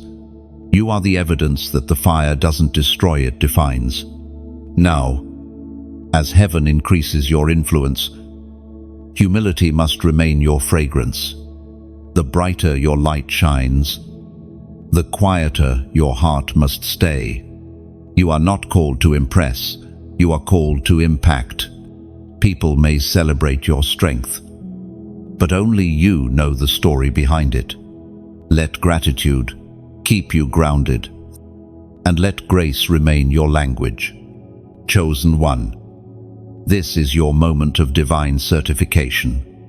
Heaven has stamped you with approval, not because you were flawless, but because you were faithful. Faithfulness is heaven's favorite currency. While others sought visibility, you sought obedience, and heaven never forgets those who stay true in secret. Now, the same God who hid you will begin to reveal you, but not for vanity, for victory.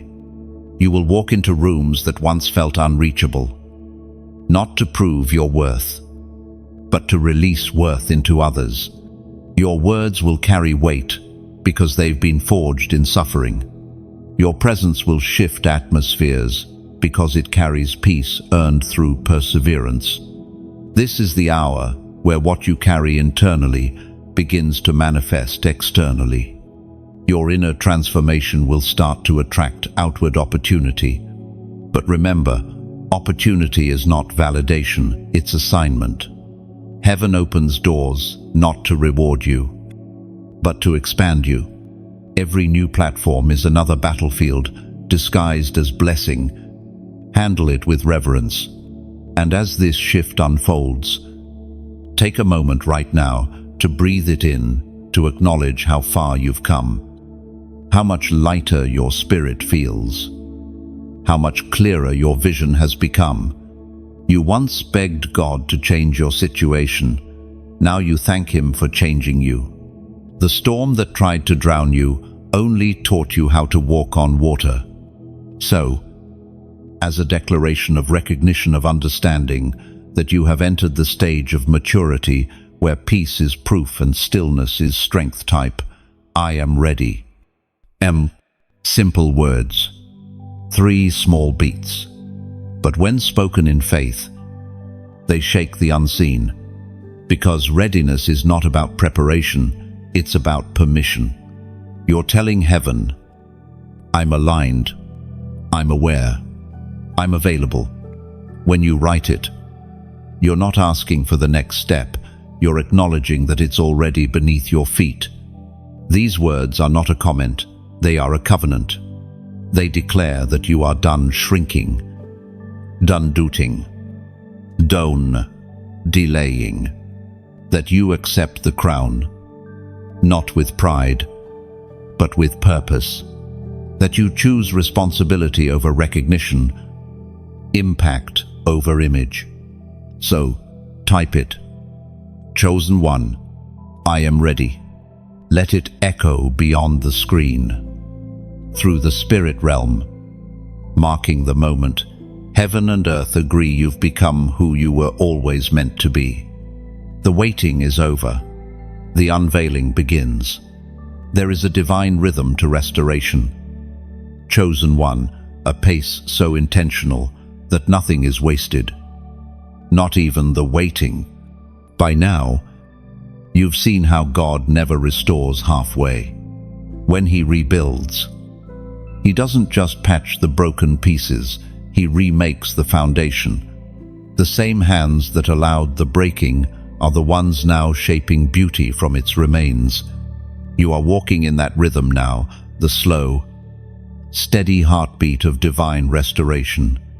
Restoration is not the same as replacement. Replacement gives you something new. Restoration gives you yourself back healed, whole, and holy. It doesn't erase the past, it redeems it. What once hurt you now teaches you. What once drained you now deepens you. The parts of you that were fractured no longer ache, they shine. You've become a mosaic of mercy. Each shard of your past, refracting light instead of pain. Heaven's restoration is never rushed. God rebuilds you carefully, not quickly, because permanence requiert patience. He's not trying to return you to who you were before the storm. He's transforming you into someone who can never be destroyed by one again. You've been tempered by fire, stronger, steadier, more surrendered. You no longer break the way you used to. You bend, and bending is proof of resilience. Look around your life now. Some things are being returned, but not in the form you remember. The relationships may look different. The dreams may have changed shape. The opportunities may arrive through unexpected people, but the essence remains. What belongs to you is being rewritten, not replaced. God restores in ways that confuse the enemy, because his process hides beauty inside what once looked like loss. For a long time, you believed restoration would come through visible miracles, sudden breakthroughs, dramatic blessings, public validation. But you've learned that true restoration happens quietly. It begins in thought, in self-perception, in the unseen places of your spirit. Before God restores your circumstances and restores your identity, he reminds you of who you've always been, in him. The shift begins inside, and once it's complete, the outer world adjusts to match it. You've begun to see that, haven't you? People who once disrespected you now approach with caution. Opportunities that once overlooked you now come searching for you. Things that used to intimidate you now feel small in your sight. That's not arrogance, it's awareness. Restoration has changed your spiritual posture. You no longer beg, you build. You no longer chase, you attract. You no longer plead for belonging, you carry belonging with you. There is also a holy symmetry in restoration. For every tear you cried in one season, there will be laughter in another. For every rejection that wounded you, there will be acceptance that heals. For every moment you thought you were forgotten, there will be a season where heaven calls your name publicly. The scales are balancing not by human hands, but by divine decree. The prophet Joel spoke of this in his writings, and it remains eternal truth. The word of God declares in the book of Joel, chapter 2, verse 25, I will restore to you the years that the locust has eaten, the cankerworm, and the caterpillar, and the palmer worm, my great army, which I sent among you. Years, plural, not moments, not months, years. Time itself bends to God's mercy. What you thought was wasted time is being reissued as wisdom. Every lost year, every broken promise, every dormant dream is being revived in ways you could not design. You're not behind, you're precisely aligned. Restoration redefines timelines. It replaces regret with revelation. And as restoration unfolds, you will notice that you no longer crave the same things. What once fascinated you now feels shallow. What once distracted you now feels like noise. You are drawn to peace the way a plant leans toward light. You prefer the steady rhythm of growth over the adrenaline rush of chaos. That's how you know you've healed. Restoration doesn't just change your surroundings, it changes your appetite. The new version of you is not built for comparison. You no longer measure success by what others achieve. You measure it by how deeply you remain in alignment. You've learned that true wealth is peace, that true status is stability, and that true victory is self-control. This is maturity, the fruit of restoration fully ripened. Chosen one, take a moment to reflect on the journey. Remember the nights when you didn't think you'd survive, when you prayed for just one sign that things would get better. Now, look at you. You are standing in answered prayers that once seemed impossible. The tears you cried watered the soil of your destiny. The broken ground you walked on became the field of your rebirth. Everything you thought was ending was actually beginning, and yet, restoration is not only for you, it flows through you. The peace you've gained is meant to ripple outward. Your restored heart carries healing for others. Your renewed faith becomes a lifeline for those still sinking. You are not just a recipient of restoration, you are its evidence, its embodiment, its messenger. When people look at you, they will not just see recovery, they will see resurrection. So, as this chapter of your story unfolds, do not rush it. Don't try to accelerate what heaven is perfecting. Restoration that lasts cannot be microwaved.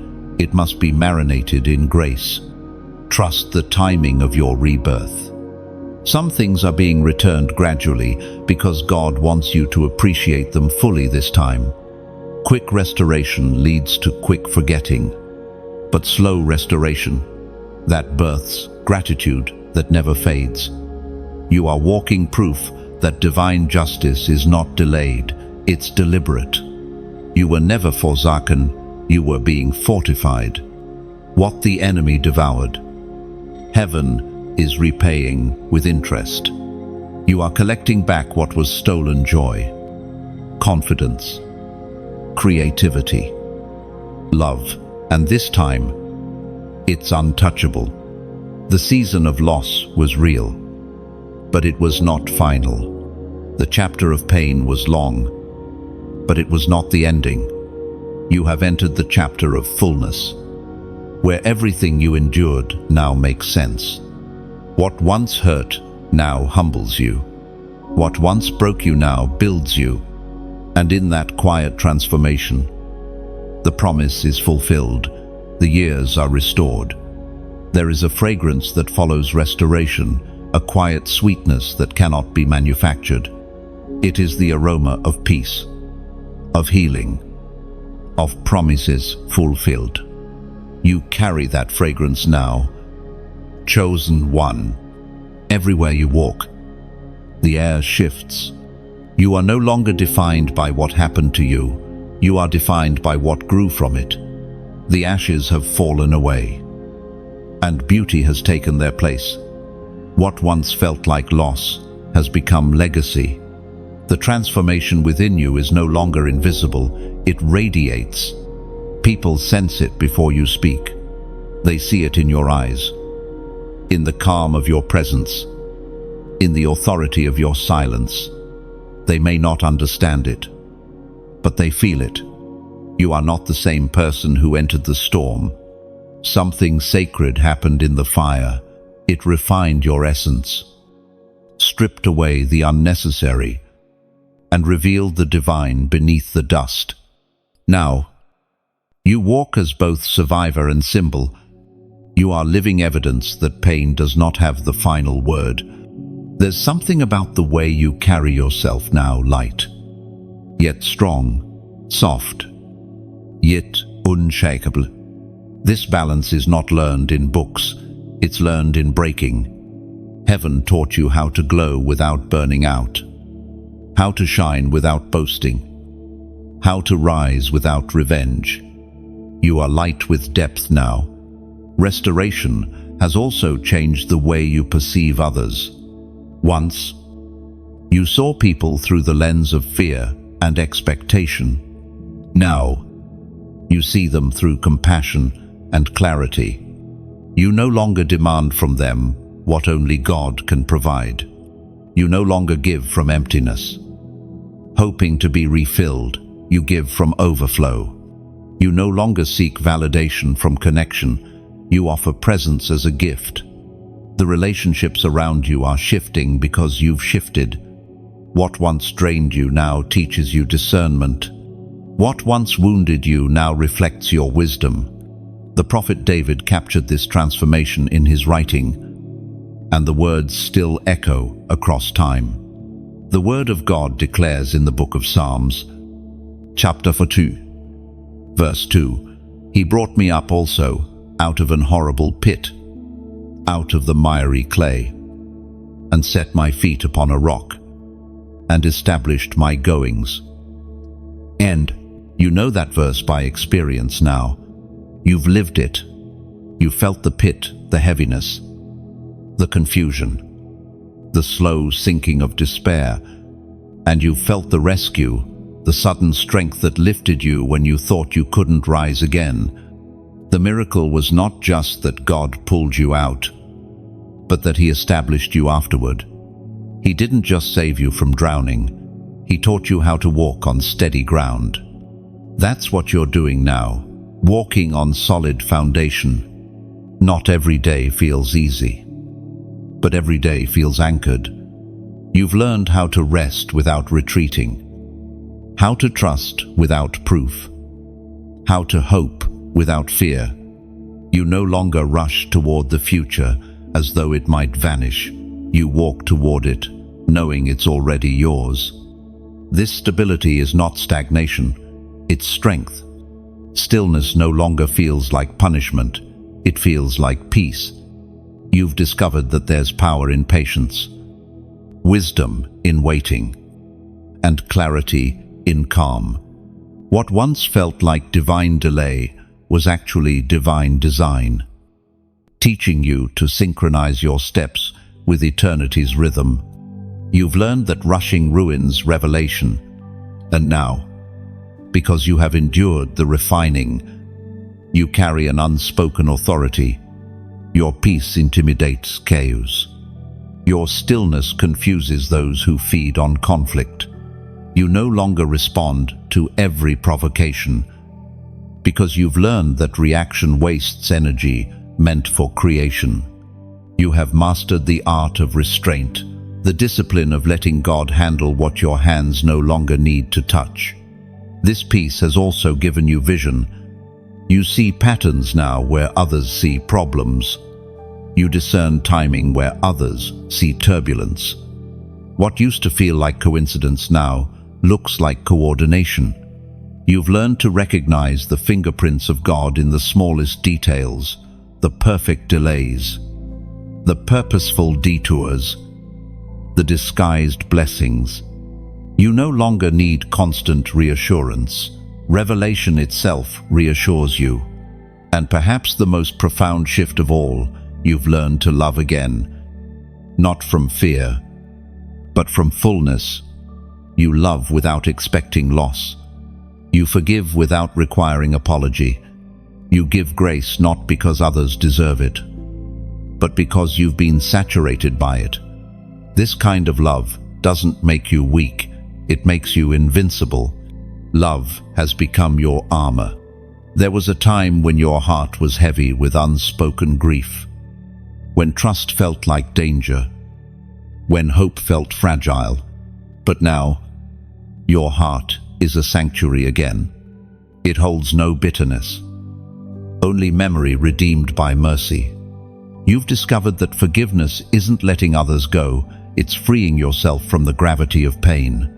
It's saying, I refuse to be defined by what wounded me. No, you've learned to honor your scars without worshipping them. They remind you of survival, not suffering. They are sacred evidence that you've been through fire and still carry fragrance. You no longer need to prove your healing. Your peace proves it for you. The people who once doubted you will recognize your transformation not through your words, but through your glow. And through it all, you remain humble. You know that restoration wasn't something you achieved, it was something you received.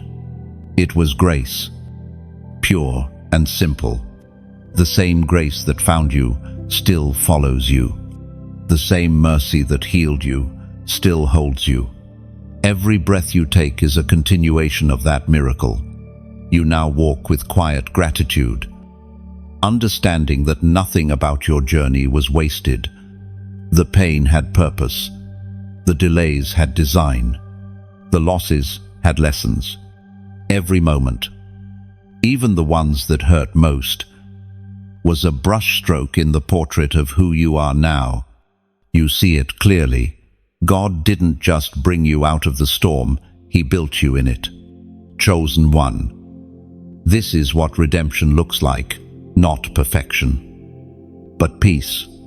Not a spotless life, but a surrendered one.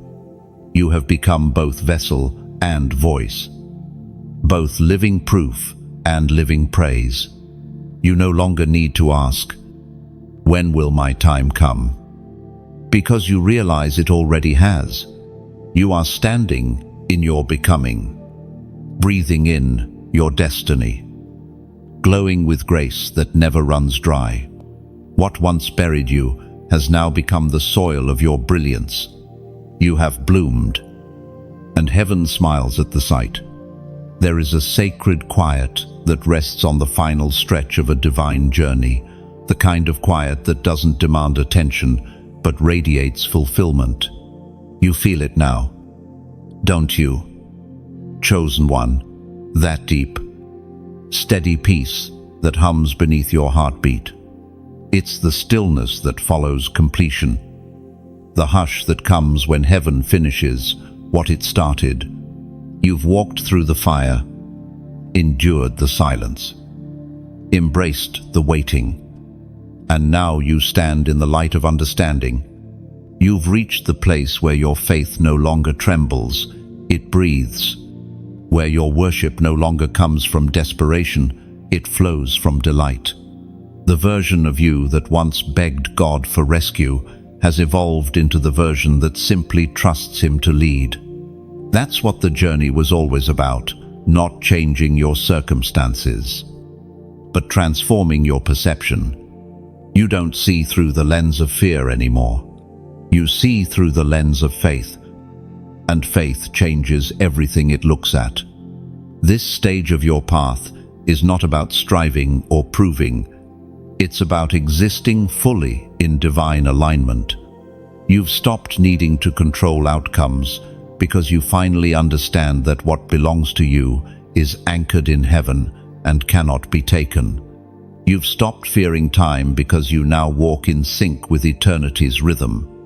You've stopped doubting your worth because you've seen the evidence of God's investment in you: protection, provision, and purpose stitched into every step. Restoration has matured into revelation. You now understand that every heartbreak was not a detour, it was a doorway. Every unanswered prayer was not denial, it was divine redirection. Every loss was not absence, it was pruning. And what felt like endings were actually invitations to higher awareness. You've learned that the path of the chosen is never straight. It bends like a river, carving beauty into the landscape as it flows. The world around you might not recognize this version of you yet. They might still speak to the version that struggled, the one that doubted, the one that feared. But you no longer owe anyone an explanation for your evolution. You have graduated from needing validation to embodying revelation. You've stopped performing healing, you've become it. Now you walk through the world differently. Your footsteps carry peace. Your presence calms storms. You speak slower because you've realized that silence can carry more weight than words. You no longer fight to be seen. You've learned that visibility without purpose is vanity. You'd rather be effective in secret than celebrated in noise. That's wisdom. And it's the mark of true maturity. The prophet Isaiah once spoke of this kind of peace, a peace so deep it transcends understanding. The word of God declares in the book of Isaiah, chapter 30, verse 15, "In quietness and in trust shall be your strength." Oh, quietness, trust, strength. Three words that define your current season. You no longer draw strength from chaos or urgency. You draw it from calm. You don't rush to prove you're moving forward. You rest, knowing you are exactly where you're meant to be. You don't chase signs anymore. You recognize them naturally. Like breathing. This is not stagnation. It's sanctification. Your purpose is no longer something you pursue. It's something you live. Every gesture, every word, every decision flows from alignment. You've learned that ministry doesn't always look like a stage. Sometimes it looks like patience, kindness, or simply refusing to let bitterness speak louder than love. You carry heaven in your everyday actions, in the way you forgive, in the way you listen, in the way you stay kind when life gives you every reason not to be. This is the subtle miracle of divine maturity. You no longer seek to escape life. You seek to embody light within it. You are not waiting for the next breakthrough. You are the breakthrough. You are not asking God to open doors. You are realizing you are the door through which others will find hope. The same power that once saved you now flows through you to save others. That's why the warfare had to be so fierce, because what you carry now is fierce peace. And with that peace comes discernment. You've learned to see beyond the surface of things, to read situations spiritually, not emotionally. You can sense when something is holy, even if it's hard. You can sense when something looks good, but isn't God. You've learned the rare art of waiting without worry. You've become fluent in heaven's timing. Chosen one. The world needs what you carry now. But remember this time, your influence will not come through striving. It will come through stillness. You won't need to chase opportunities. They'll recognize your frequency and find you. You won't need to prove your anointing. Your fruit will announce it. When you walk in quiet confidence, heaven amplifies your presence in ways human effort never could. You have become a walking paradox, power clothed in gentleness, strength expressed through surrender, fire contained in peace. That's why people feel something when you speak. You're not trying to impress them. You're simply radiating what you've become. The authority you carry now doesn't shout, it settles. It doesn't demand, it draws. It doesn't control, it compels. That's divine authority, rooted, not restless. This stage of your journey will also bring deep satisfaction in simplicity. You will find joy in small moments again, the way sunlight spills through a window, the way laughter sounds after long silence, the way breath feels when it's free of fear. You will realize that heaven has always been here, not somewhere far away. It's in the quiet, in the now, in the space between heartbeats. You no longer chase God across distances. You find Him in your own stillness.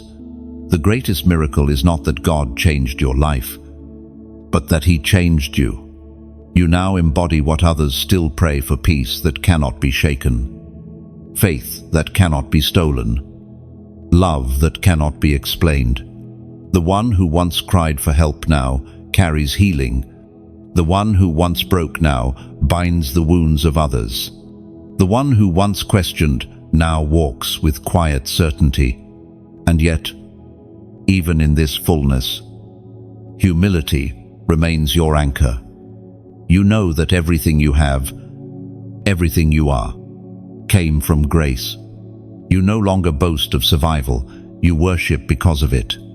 You don't need to defend your journey, you simply live it.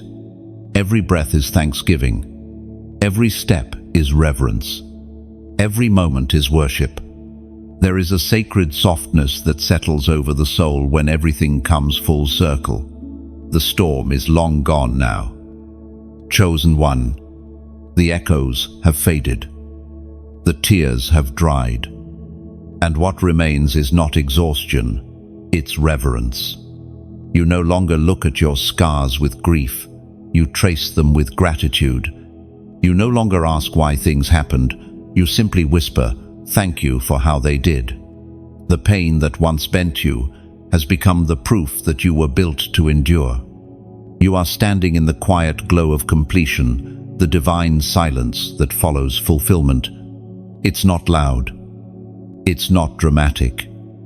But it is unmistakably holy.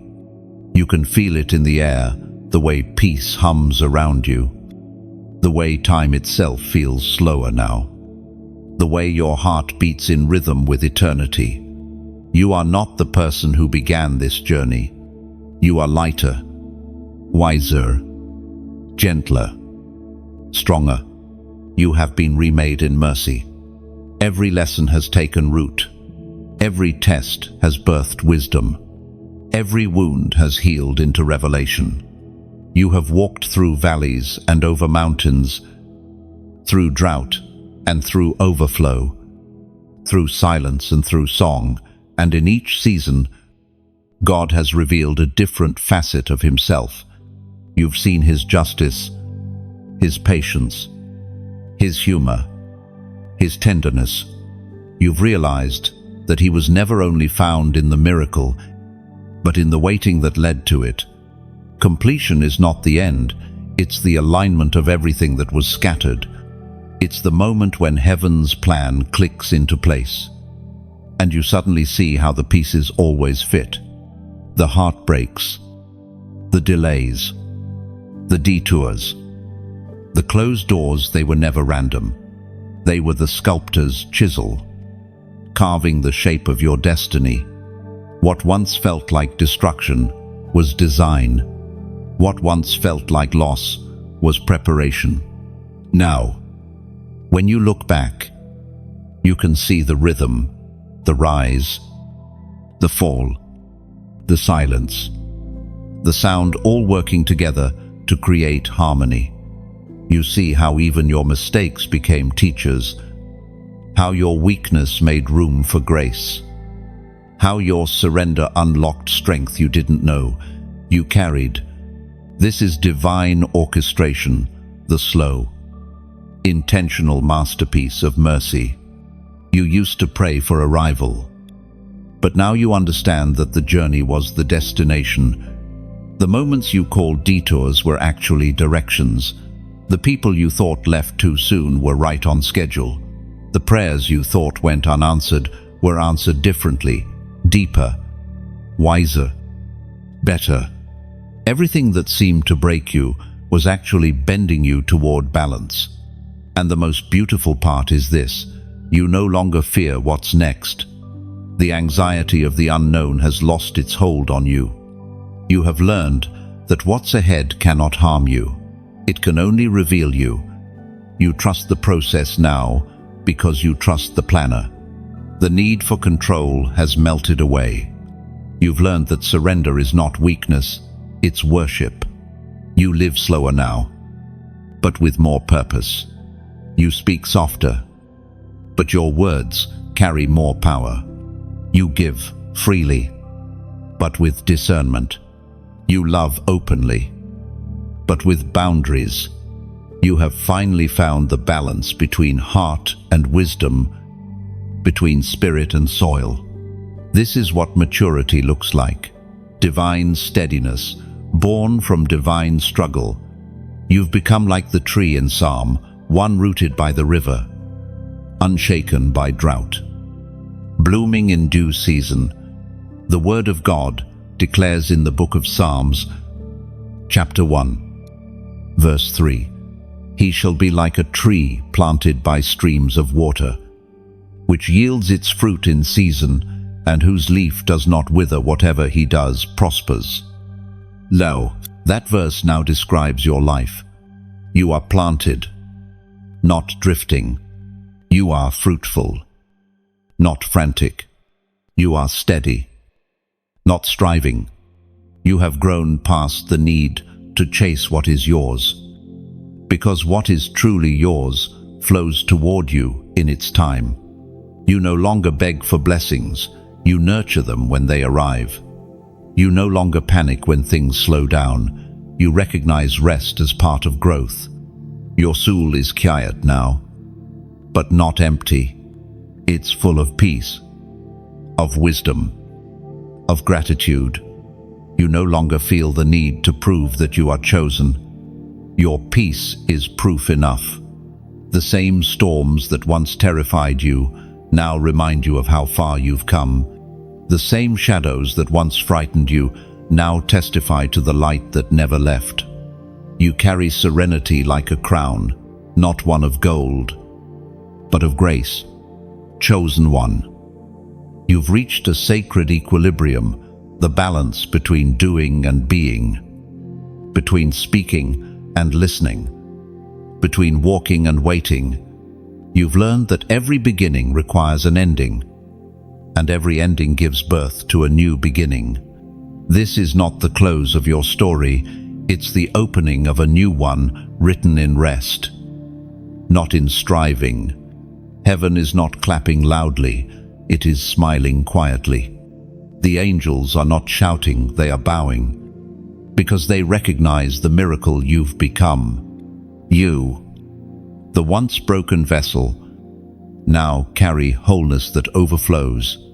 You, the once fearful heart, now pulse with courage.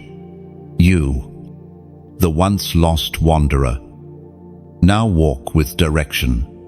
This is what divine completion feels like, not fireworks, but peace, not applause, but awe, not a finish line, but a new rhythm of grace. And so you stand here, in the glow of fulfillment, not asking for more, but resting in enough. You've learned that enough is holy. You've learned that peace is the prize. You've learned that the greatest victory is not escaping the fire, but finding God in it. You are complete, not because everything is perfect, but because everything has purpose. The circle has closed. The story has spoken. And heaven whispers the same words it spoke in the beginning. It is good. Chosen one. If you have walked this far, through every section, every revelation, every whisper of heaven's heart, then this final moment is not an ending. It's a return to yourself, to the divine rhythm that has always guided you, to the light that first called your name when the world tried to forget it. You've seen how justice moves, how mercy heals, and how purpose is birthed through pain. You've watched God not only silence your enemies, but transform their weapons into stepping stones beneath your feet. Now, the story breathes its last line, but the message continues in you. You are the living echo of what heaven wanted to say through every word written here. You've carried the fire through 30 chapters of awakening, and that flame, that holy ember, now belongs to your hands. Keep it alive. Let it warm others. Let it light the corners of despair still lingering in this world. If this journey has spoken to your heart, if it reminded you that you are not forgotten, then share it.